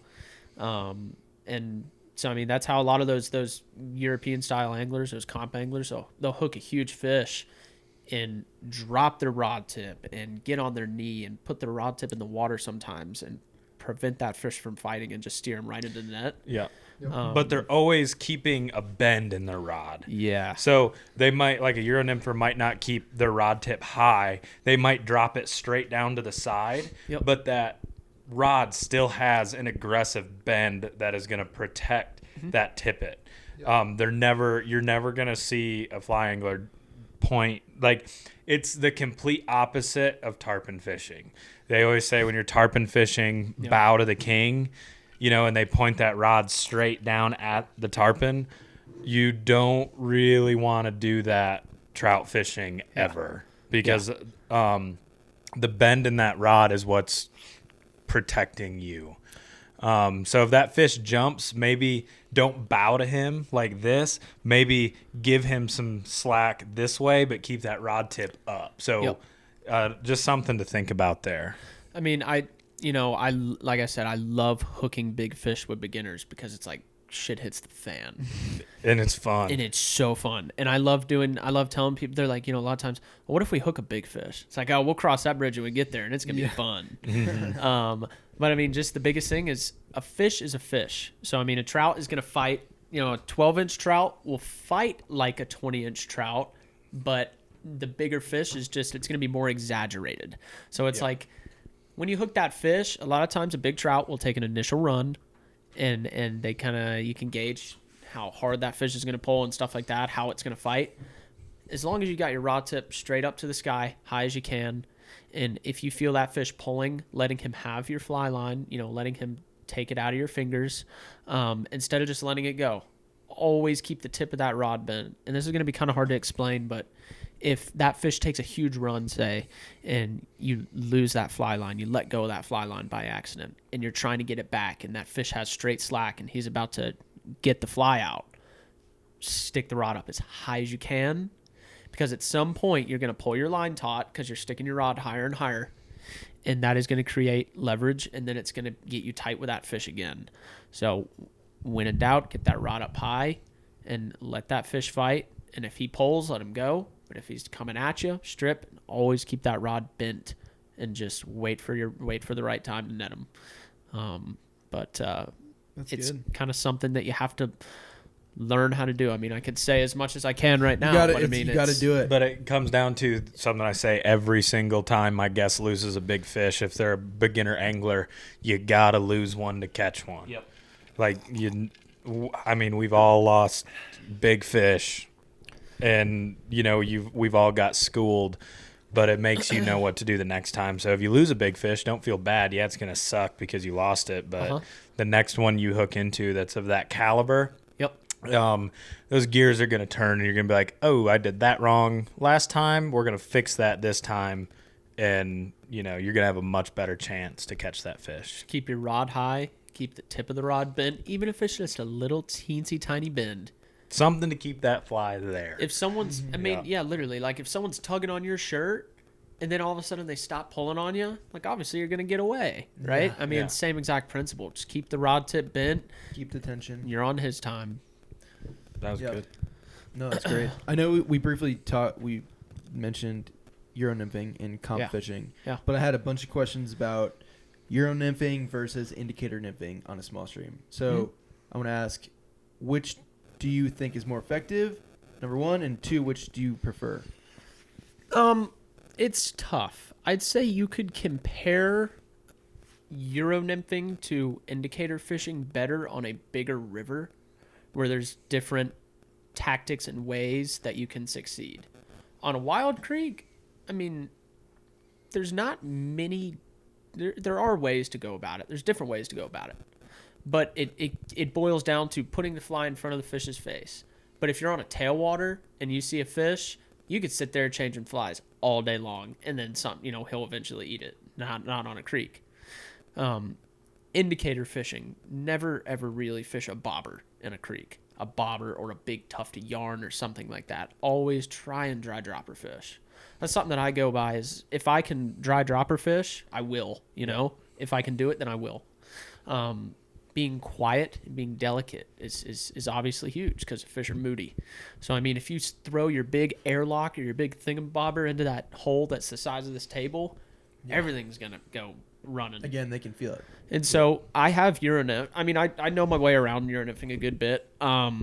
It's deadly. It is a hell of a lot of fun. And once you figure it out, you figure out your depths, and you're not just dredging your flies on the bottom. it's murderous, and it's hard to not Euronymph sometimes. Yeah. You would literally catch every fish in that hole. Yep. Sometimes. And I've Euronymphed on wild creeks, and it is a hell of a lot of fun. It is so fun because you're just putting those flies right where they got to be, and you can put them right there every single time. And it's a great tactic of fishing. Mm-hmm. But for me, man, fishing a dry dropper in a creek always feels right. You're covering. You got to fly up top if those fish are looking up. You got to fly on the bottom where most of your eats are going to come. Something I like doing even more if you're fishing on a creek is fishing two droppers. If you fish a point fly, the first fly that you tie on below your dry fly, bigger fly, maybe something with soft tackle on it, something, CDC, something that's going to undulate, vibrate, get that fish's attention, and then drop a smaller fly down below it. Then you literally have all areas of the water column covered. 100% of their diet is covered. You got a dry fly up top. And so if you see a fish come up and kind of look at it and then not really like it, like, okay, maybe I need to size my dry fly down a little bit, or maybe I need to make it bigger or change it. But then you got a fly in the middle of the water column for those fish that are suspended. Then you got, a smaller fly down at the bottom for those fish that are just hanging down, cleanup crew. Yep. And so you really have it all covered. I love fishing double droppers in creeks. And if the fish are only eating the top fly, then why fish the bottom one? Chop it off. If they're only eating the bottom fly, only fish the bottom fly, just little things like that. So yeah. Maybe like another way to dive into that question quickly is Euro nymphing versus indicator nymphing on a small stream. Maybe a good way to think about it is time of year. Because if it's wintertime and you have to be pinpoint accurate with putting those flies in front of a fish and getting them in front of his face, sometimes Euro nymphing might the conditions are tough. And you can get those flies in front of those fish's face when they're not looking up because it's so cold in the winter. That might be one way to attack it. But if they're looking up and you're fishing in the spring and you're catching a bunch of fish on dry flies, maybe don't go for the Euro rig. Yeah. Because they're eating on top. And if you are Euro nymphing when they're eating on top, you're shooting yourself in the foot a little bit. I mean, I'm sure you're still going to probably catch some fish that aren't coming up, eating dries, but maybe time of year is a way to think about it a little bit. There is a question people are asking about time of year too, so that's perfect. Yeah. Kind of you can switch your tactics up based on what time of year. Most of the time that I've Euro nymphed small streams has actually been in the winter. I don't know. It wasn't because just when I was doing it, but it was more productive in the wintertime to Euro nymph than to dry dropper fish a wild creek. So. I find myself Euro nymphing little creeks tail out of the winter into the beginning of spring. Yeah. Because those fish are kind of waking up. Obviously they're feeding through the winter here and there, but I mean through the spring they're starting to kind of charge the batteries, get ready to rock and roll, and start going crazy. And so I mean sometimes Euro nymphing, dropping some heavier profile flies in there, just putting them right in their face. I mean you can just wail on some fish. Yeah. I mean, and you can fish dry flies Euro nymphing. You can fish a tag rig with a dry dropper. Yeah. But I prefer the traditional way. Just an inline rig. I mean, but if you're if you're throwing a dry fly on a tag, I mean, you're essentially dry dropper fishing. Yeah, exactly. Like, I guess where I was going, like straight conventional Euro nymphing, you've got cider, point fly, tag fly. That's where I was. Yeah. So. But I mean, it's a hell of a lot of fun. I recommend it to anybody. I mean, there's tons of people that want to get into it. They want to get, a 10-foot rod set up and everything like that. Call Drayton Moore. He's like, Euro God. He's a guide for us. If you want to learn how to Euro nymph, you're not going to find, he's used to fish comps and stuff like that. He's a fantastic Euro angler. And you're very good at Euro nymphing as well. But yeah, if you want to learn how to do it, we've got the resource for people to learn it quickly and well, from a very professional standpoint, because Drayton has fished in competitions professionally. Yeah. So he is the bee's knees when it comes to that. And that Euro nymphing versus indicator fishing is a perfect way to put it, of how it's not about the flies you're using, it's about the presentation. Yeah. And there's been countless times where, for example, you go fishing up through a stretch of river and catch some, but then I go fishing behind you in holes that you've already fished with Euro rig, probably, going to catch more fish or catch different fish, because even if we're fishing the exact same flies, because it is just a different way to present those flies. You can adjust your depth, and if you see a fish, eating a merger, boil up top, lift your arm up, put your flies up there. If you see them eat down low, put them low. I mean, it's really customizable. And it is a lot of fun. It's just different presentation of flies, Definitely. Yep. So here's the next two questions. Just kind of go hand in hand. This will kind of tie in, because if you guys haven't seen, Karson actually helped me out. We did a video about a year and a half ago on small stream tips, techniques. I'm sure we could do an updated version eventually. I sight fished a sucker. It was that one. I swear it was a brown trout. But a midge. The question is how to pinpoint and identify good runs and a stream. And that's from @FU_fly fishing. I don't know. I feel that way a lot of the times. I do feel FU fly fishing. This guy, next guest on the pod. And then other people, there was just a common question of what are you looking for on the stream? So just really quick, I'll say, gotta plug the video. If you guys want to check that out, just get kind of a visual. We do kind of break some of this down, but I'm sure you've learned even more. But what would you say now on identifying good runs and how to find fish? Oxygen content and depth are the biggest things. And what I mean by oxygen content, that's just a nerdy way of saying, is the river moving or not? Trout sit everywhere, but like we've been saying this whole time, they're seasonal. So say if we're fishing in the dead of summer, the water's warm, the water's like bath water, and trout like cold. So if the water's like bath water and it's probably low, those fish are going to be tucked up in riffles and in the moving water, even if it is like this deep. I mean, if there's moving water and there's oxygen, that's where the fish are going to be. Trout love oxygen. So if you aren't catching fish at all, fish in the fast water.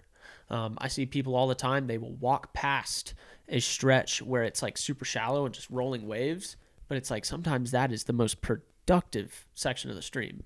And getting at his question, reading water. I mean, that's something that is kind of difficult to explain. Especially over audio. Yeah. Meaning, audio. I'd want to be there pointing fingers with him. But if you're watching on YouTube. Yeah, watch on YouTube. But, look for anything out of the ordinary. That's just another big thing. It's like if you see a big boulder in the middle of the river, making an eddy where the current is broken and there might be, a fish sitting behind it, darting out into the current, grabbing bugs that are coming by. Maybe throw a cast in front of the rock, downstream of it, and then throw a cast above the rock. And wild fish are opportunistic. So if you throw 2 or 3 casts in there and you don't get a sniff, keep moving. They're not there or they don't want it. Simple as that. Fish sit everywhere. My biggest tip for somebody fishing a creek and asking dang it, I just spooked that one. I didn't even think there'd be one there. Fish literally everything. Like if you're standing facing directly upstream, make a cast close to you, a little bit further away, to the right, to the left, fish it all. Even if it's shallow, even if there's grass, even if you're thinking to yourself, oh, I'm going to get snagged if I cast there, do it. Fish sit in weird places. I can't tell you how many times, and I'm sure both of you as well, you've seen a fish and you're like, why the hell are you sitting there? Yeah. Like, what are you doing? Or you pull out the cast and you're like, oh my God, fish on. Yeah. And so, I mean, they're everywhere. They're all over in the stream. There's different points and ways you can target them. So if you catch fish out of a riffle, maybe start fishing the faster riffles and you might find more success and pattern them. If they're only sitting in the tail outs of the hole, tail out being the very bottom of the hole before it cascades into another rapid, it's a great ambush spot for the fish to sit there, and it's a choke point, for bugs and forage to be coming down, about to get sucked into that next run. The fish sit there and grab them. If you catch a fish in a tail out, maybe fish the tail outs from then on and try and pattern them and just take mental notes, man, little notes in your head about what you're doing. Yeah. So, no, it's good. You can also look at it. You were saying like left to right and up and down. Like look at it like a grid. Fish it all. Fish it, and you want to make sure those flies are hitting every point of that grid. Yep. And then once if you really want to fish a hole like efficiently, yeah. Or I guess all of it, and then you can move to the next spot. You're like, all right, I tried. My flies are hitting the bottom. There's no fish. Keep moving. And so, I mean, that's the thing. It's like I said, it's like if you think you're going to get snagged somewhere, you're like, oh, God, I might get stuck in that tree if I cast right there. Do it. Fish it all. I used to be really bad about, just fishing the holes. Like, oh, there's a good hole here. There's a good hole there. Like, there's a big hole up there. And it's like, those are the ones we're going to fish, but nothing in between. They're in the whole entire creek. It's not like they just sit in the holes. They sit in trees, behind rocks, and little riffles all over the place. Make a cast. You're not going to catch them unless your flies are in the water. Right. So I mean, no, it's great. There were some other questions on here that I just kind of generalized, but one of them was kind of how do you fish it effectively but quietly? Like how do you not spook fish, and how fast should you be fishing? Because I think when I first started, I took way too much time at each hole to fish. And yeah, I'd just love to hear what you think. I fish fast. I do too. So does I literally was saying that. So do you. I mean, maybe it's because we're impatient. But this guy will drop his anchor, make one cast, not gonna eat, and be like, pick it up, let's roll. Like, dude. But on a creek, that's not entirely true. On a creek or a stream, with those fish being opportunistic and not really caring what you're throwing, if you make a cast, if you approach it, correctly, and you don't think you spooked anything, you're like, all right, I didn't fall or anything. There should be some fish hanging out here. Make your cast at the bottom of the hole. So like Max touched on earlier, you're not line spooking all those fish. Make a cast at the bottom, make a cast to the left, to the right, above it. And, I mean, in a normal sized hole, in a stream, I'm not going to throw any more than 10 casts in it if I don't get a bite. I mean, if I will spend a few minutes at each hole because there's only so many fish that could be sitting in there, right? And if you make a cast at the top, the middle, the bottom, both sides, you adjusted your rig a little bit even, and you don't get eats, then, I mean, there's either no fish sitting there, someone has fished it before you, and those fish haven't reset yet, or barometric pressure's off. I mean, there's a list of things that it could be. So yeah, don't get hung up. Cover water. That's Yep. another thing. But that's what makes it fun too. Yeah. You know what I mean? Like when I have the most fun when I'm small stream fishing, when I'm like virtually running up the stream. Like if I'm, you kind of get in the zone and you're figuring it out. You're like, boom, cast, boom, cast, boom, cast. I didn't get one. Let's go to the next spot. Maybe there's a fish in a better mood there. Yep. And that's when it's fun. I go stir crazy on the small streams when you try to like pick apart. Like that's not what makes the small stream fishing fun for me. It's more so the running up the river, boom, boom, boom. Oh, I made a great cast there and I caught one. Awesome. Let's go to the next hole. Yeah. And then you can see so much more water and so many more opportunities. And I don't know, it's just, especially the plunge pool pocket water type. Yes, type water. exactly. Mm-hmm. Exactly. Yeah. That's great. Yeah. Biggest thing, just cover water. Yeah. I mean, like we said earlier, it's like, if the middle section of a creek isn't fishing good, don't sit there and play with your rig for hours. Cover water, because eventually you're going to make it pretty far from where you started. That's another thing that's crazy. Eventually you'll step back like, oh my God, my car is so far away from me. Yeah. Like, how did this happen?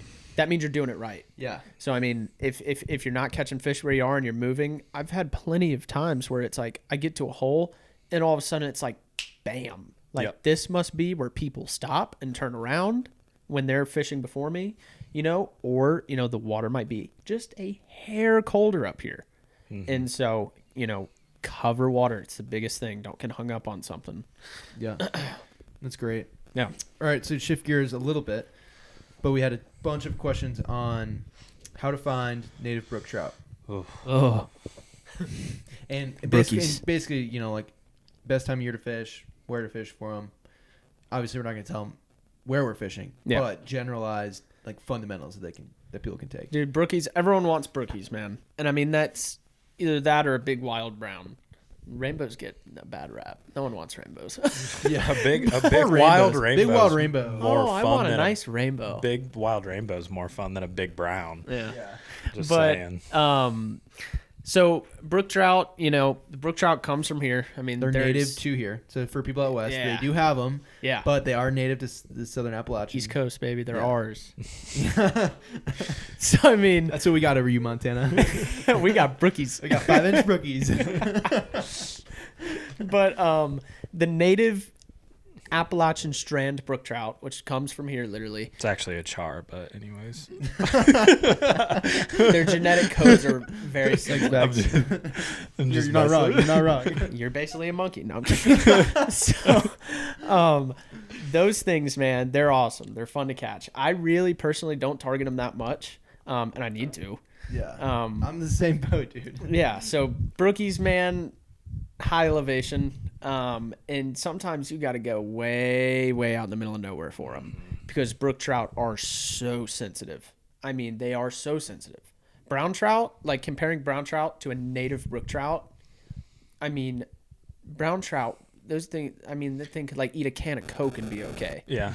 They can live into water temperatures exceeding 70 degrees. Yeah. It might not be great for them, but they can make it. Yeah. So brook trout cannot. Brown trout are resilient. Brook trout are not. And so, finding those little brookies, they live in teensy tiny little trickles. I mean, tiny. Yeah. And so I target them a lot in high elevations. I find myself, in the area of the Blue Ridge Parkway a lot. Yeah. There's, more creeks than not have brook trout near the parkway than ones that don't. A great example, and I'm not blowing up anybody's spot. Howard's Creek, okay? You can catch brown trout, wild browns, wild rainbows, and native brook trout on Howard's. And this is a great way to look at it. You're not really ever going to see brookies down at the very bottom of Howard's, close to where it dumps into the New River. It's a lot of browns down there and a lot of rainbows. But when you go ripping all the way to the tip top of Howard's Creek, where it is tiny, there's brookies up there, native brook trout. And that is because you're way up high and you're at the high elevation. The water's colder. There's not too many natural predators up there because like a brown trout could get up there, but he's going to be like, I hate it here. Like I need some more water. Mm-hmm. And so that's where the brookies like to live. For example, Dutch Creek used to be a brook trout fishery. fun fact, Dutch Creek was a native brook trout stream before it was rainbows. I believe that. And I've heard that, the college has shocked a couple of brookies out of there. Maybe. But it used to be all brook trout, and then it got overran by rainbows. And so to find those things, high elevations, a lot of times the creeks aren't marked.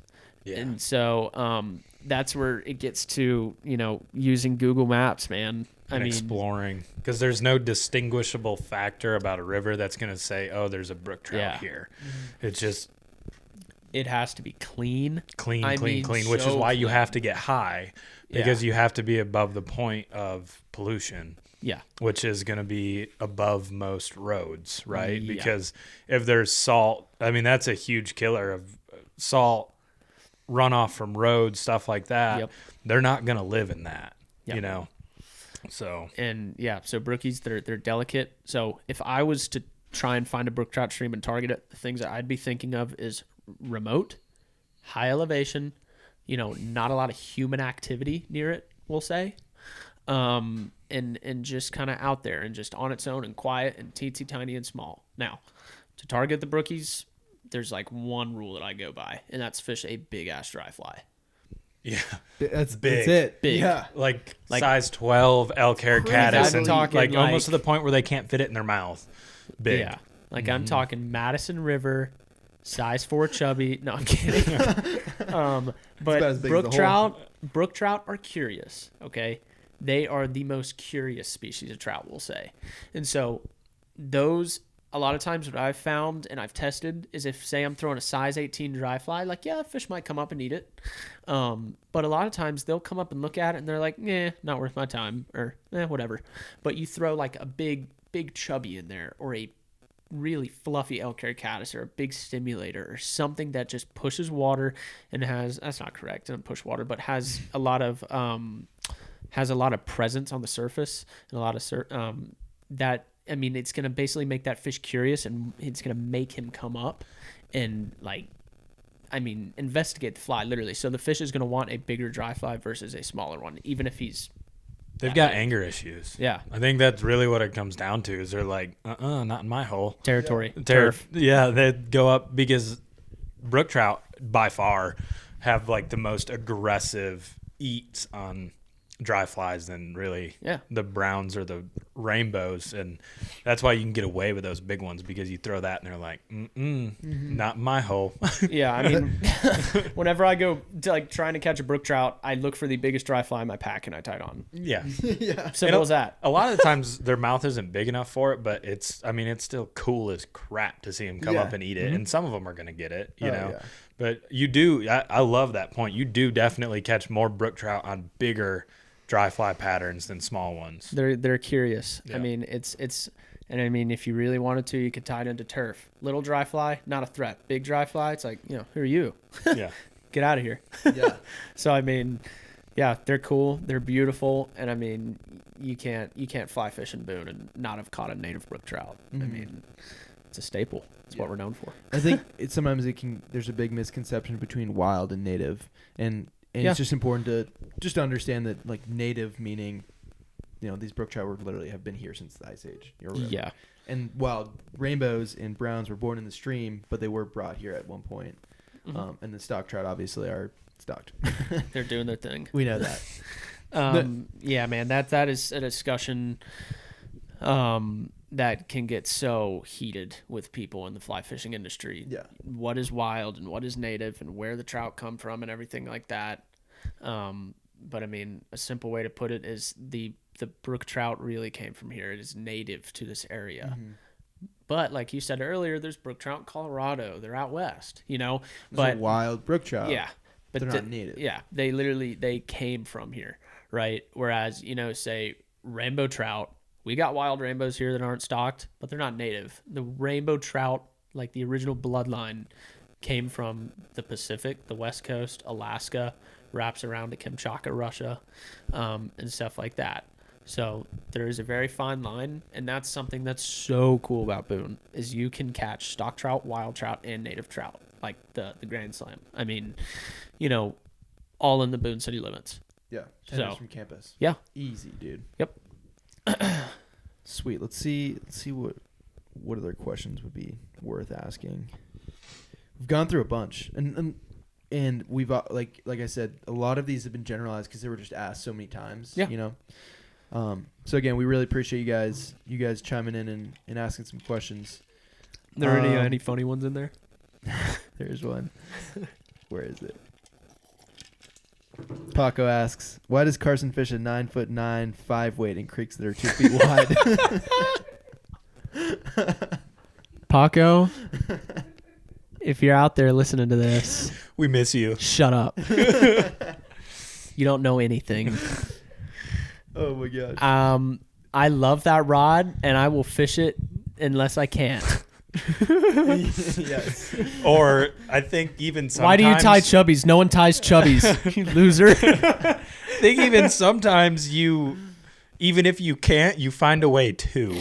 So like, if you see Karson running around with a chainsaw, yeah, there's probably a hole that he can't fish his 9'9" 5-weight in. So he's cutting down the tree so he can. 9'9" inch, not 10 inch. Or he just goes and strictly bow and arrow casts everywhere because he has to use that rod. It's a good rod. It's a good rod, man. Yeah. So this is actually a good question. So what makes North Carolina streams different from streams out west? And I know you haven't really been out west yet. Dude, I don't know nothing better than Boone, North Carolina. Yeah, we're going to get you out west. But I would just say from my experience, there's not like a huge difference. I think these fundamentals apply over whether you're fishing, like I said, in Montana, whether you're fishing in Idaho, Washington, Colorado, wherever. I think all these fundamentals apply to any other stream, but I think usually it's like fly choice is going to change up based on where you are because there's different bug activity. There's a different river system, so there's going to be different bugs. Mm-hmm. Every creek's different no matter where you are. Yeah. And I also think a big difference is here in North Carolina, and why I think North Carolina anglers slay when they go out west, like people who move out there or whatever, is we have to deal with so much overhang and debris when you're fishing here. And so you really are paying attention to those those roll casts, and you're not making these huge casts. You're having to be very, what would you say, like meticulous with how you're casting, Be aware of your surroundings. Simplistic. They're like East Coast anglers are very simplistic. Like get the job done the easiest and quickest way possible is what I find.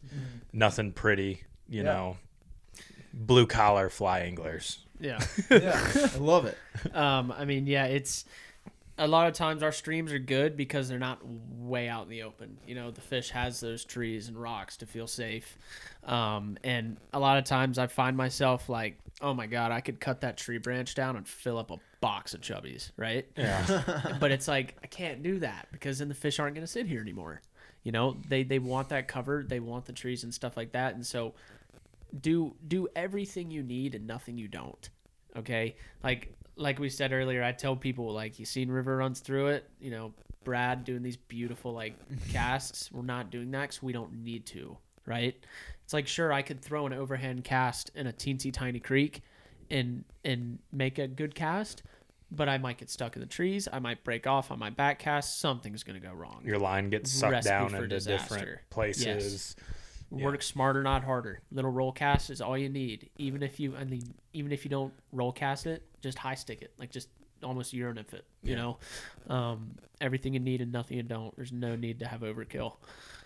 Yeah, that's great. I hope some of you guys out west, hopefully some of this will apply to you, because I know when I went out west, I thought I had to change it all up. Yeah, I don't know anything about anything out there. Furthest west I've been is East Tennessee, baby, Carter County. We need to get you cultured, son. Nah, I am. But I think that's honestly a fair amount of questions. We answered a ton of these. Again, really appreciate you guys kind of chiming in and giving us some fuel for the fire, letting Karson do his thing. But like before we kind of close, I'd love to hear. Well, first, you have kind of transitioned now, or maybe just kind of diversified from you were basically just doing small stream trips, but now you've started to do some trips out on the tailwaters of Tennessee. What has been the biggest difference kind of shifting to big water fishing? And do you think that the small stream tactics you've used have applied to that? Yeah, 100,000%. at the end of the day, fishing's fishing. A trout is a trout, whether it lives in a big river, little river, pond, lake. Fish is a fish, right? You know, I'm not a regular person who does, you know, trips in East Tennessee, but there's been plenty of times where. But you fish Tennessee a lot. Yeah, but I fish in Tennessee every chance I get. You know, there's times where Max has been in a pinch and needed me to work out there, which is awesome, and I love the opportunity. And so I have used tactics from creeks to, you know, in big water over in Tennessee. But really, I mean, it's tough because it's like it's so foreign. Like, I'm relearning everything, you know.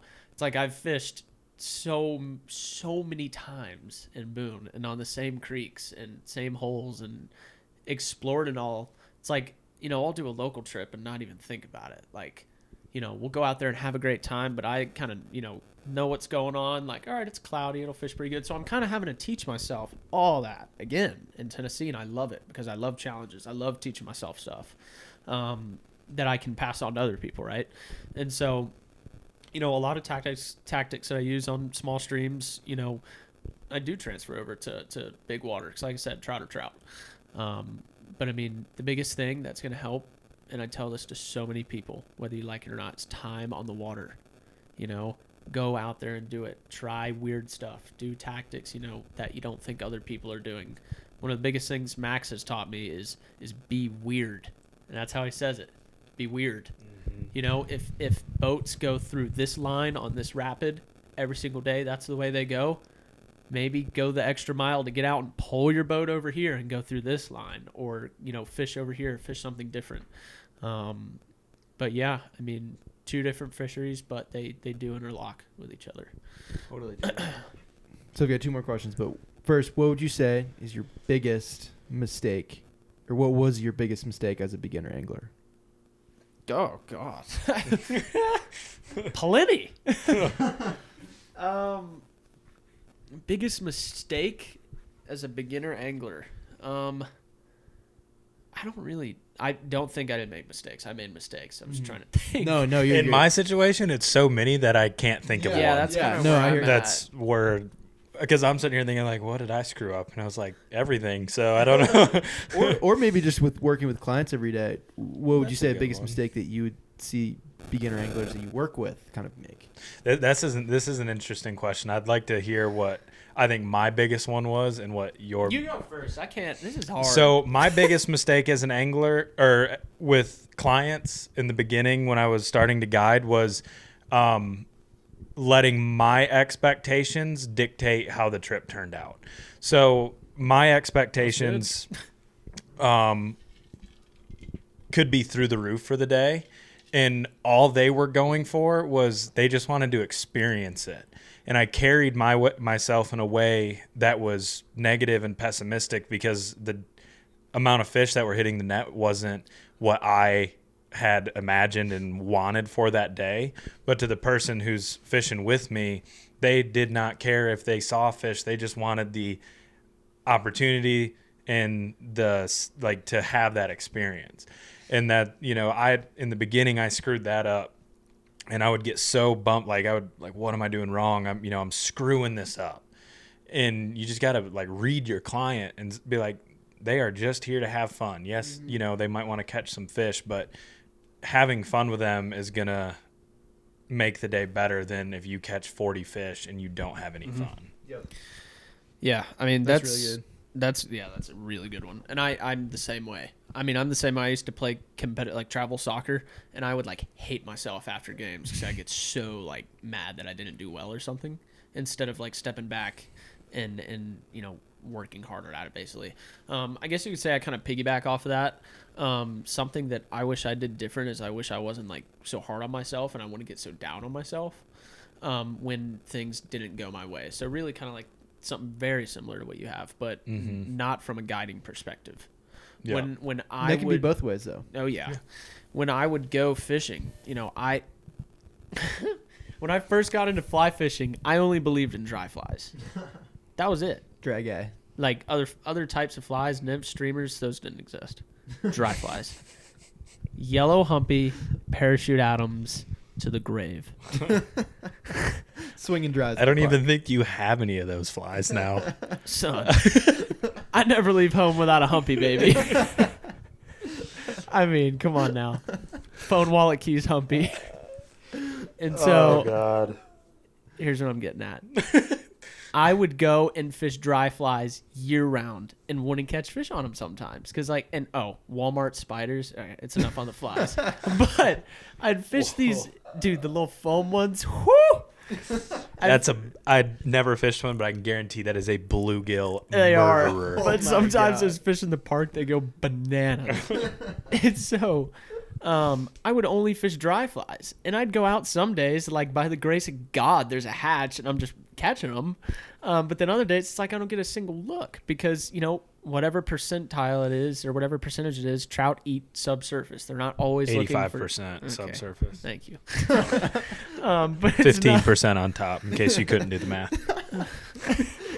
It's quadratics. No, but I'd get so upset that I didn't catch fish, essentially. Like, no one's going to be happy when they don't catch fish. And I'd go home and get so mad and like not want to fish anymore. Because, I didn't catch anything. I felt like such a failure. And that's how it can pair with guiding. It's like if you have people paying you to go out, a lot of times I'm thinking they are paying me to catch fish. Wrong. They're paying me to have fun and learn. So if I go out there and I apologize that we only caught 5, they're like, don't apologize. We caught I learned so much. Right. So when I was younger, I'd throw my parachute Adams and my yellow humpy and wouldn't catch shit. And then, I'd go home and get so angry, and I wish I didn't do that. I wish I went home and was like, okay, well, why didn't they eat that? Maybe I should fish a freaking nymph. I wish I would have realized that, and I hate to say it, but it's a term that I learned in school. It's called like sociological imagination, but it's basically stepping away from a, subject or stepping away from a situation and looking at like the bigger reason on what's going on here. Right. Mm-hmm. And so, a lot in something that's out of your control. And so I wish I kind of used that, stepped away from the situation. Like, the pressure was off today. There's a storm moving in and the fish are turned off. Can't do anything about it. So I'll get down on myself and then I wouldn't fish for like weeks, Right. So don't be hard on yourself. Don't blame yourself all the time. You can't be the best fisherman in the world. You can't go catching every single day, but you can go fishing every single day. Dude, that's good. That's really good. Last question. I just want to hear, I asked Max this last time. What's been the biggest lesson that you have taken away from guiding? It's a lot of lessons. Or lessons. Whoever's asking these questions, put me on the spot. That would be me. Oh. I'm right here. Thank you. I don't know if this was some guy on Instagram like, dang, man. Oh, no. This is got just a like, bone to pick with me. So what have you learned? No, yeah, I'm just asking you. Yeah, curious. Yeah, no, I've learned how to be a gentleman. I've learned how to talk to people I don't want to talk to. I've learned to always keep a smile on my face. I've learned to keep my head level, and that transfers into life. Patrick and Meredith getting me into fly fishing or getting me into guiding and giving me a chance. I am like forever grateful to them. Like, whether we had our right or wrongs or whether we had good days or bad days, they got me into it. They saw something in me, and Patrick taught me so much, and you're teaching me so much on fly fishing, but it's like the bigger picture. Mm-hmm. It's what you take from fly fishing and being a fishing guide and being in this industry and putting it into your life. People ask me all the time, like when I was 18 and stuff guiding, they're like, oh, like what college did you go to? I'm like, what? Like I'm in high school, and for some reason people think I'm like a lot older than I am. And so I guess I carry myself more maturely, but that is from things I've learned from my peers and my coworkers here at Due South. The man that, Max and Patrick and Austin and all my great buddies that surround me have shaped me into being. I can't be happier. The skills I've learned, and like I said, how to talk to people. Like when some random guy walks in a fly shop, you gotta talk to him, mm-hmm. And for your average Joe, that's kind of, it's kind of weird. But I've learned so much that I take into my life and it's made me a better person. Fly fishing's good for you. Bottom line, do it. Get into it. It's good for the soul. Dude, well said. That was a great way to close it out. Yeah. I really appreciate both you guys being on today, especially sir. Karson. We finally made it happen. Been pulling his arm for so long trying to get this happen, and we finally got it done. If any of you guys are in the North Carolina area or the surrounding area, I cannot recommend enough to come book a trip with these guys. You guys hopefully took a bunch away from this podcast, but I guarantee you a day on the water with one of these guys will take that to the next level. And yeah, or just bump in the shop, shoot the shit, come hang out with the guys. I love just bumping in there and hanging out with you for an hour or so. And hang out with us. Don't leave. Talk to us. Yeah. We like talking to people. Especially this time of year, please. come in our shop, please. People come in and they'll be like coming in for like, oh, do you guys sell masks? And I'm like, no, but how are you? Like, talk to me. Don't leave. I've been here for 4 hours and no one's been here yet. Please talk to me. Yeah, hang out with us and talk to us. I mean, I always say we're here to help you and we're here to, be your friends and help you succeed. So, I mean. Yeah. And I can't thank you guys enough for, always being so inviting with being involved in Due South and how much I've learned from you guys. Again, not just fly fishing, but life skills and just how to carry myself and everything like that. So I really appreciate it. If you guys have made it this far and you're not subscribed yet, you're doing something wrong. You need to subscribe Drop to a the YouTube sub, channel. post notifications. Or if you're listening on Spotify. Smash that like button. Destroy it. Destroy that. It's like we're on Twitch. Break the like button. Break the like button. You heard it from Karson. Drop a sub. Drop a sub. And yeah, you can catch these guys, Due South Outfitters, on Instagram. I don't remember your Instagram exactly. KDecker25. KDecker25. Why do I know that? That's so weird. KDECKER25. Probably because of all the Instagram DMs he sends me on a daily basis. There's not a lot of content on there because I don't do the social media that much, and Scotty gets mad at me for it. I take these pictures of Karson. I'm like, dude, this is a great Instagram post, and he just refuses. Drop a follow. Yeah. Drop a follow and I'll think about it. Not to plug or anything. Hey, if you get followers from this episode, you're gonna have to start up in the game, baby. Yeah, man. No. Nah. Oh goodness. But appreciate you guys sticking along, and if you've made it this far, hopefully you enjoyed it, and we'll see you guys in the next one.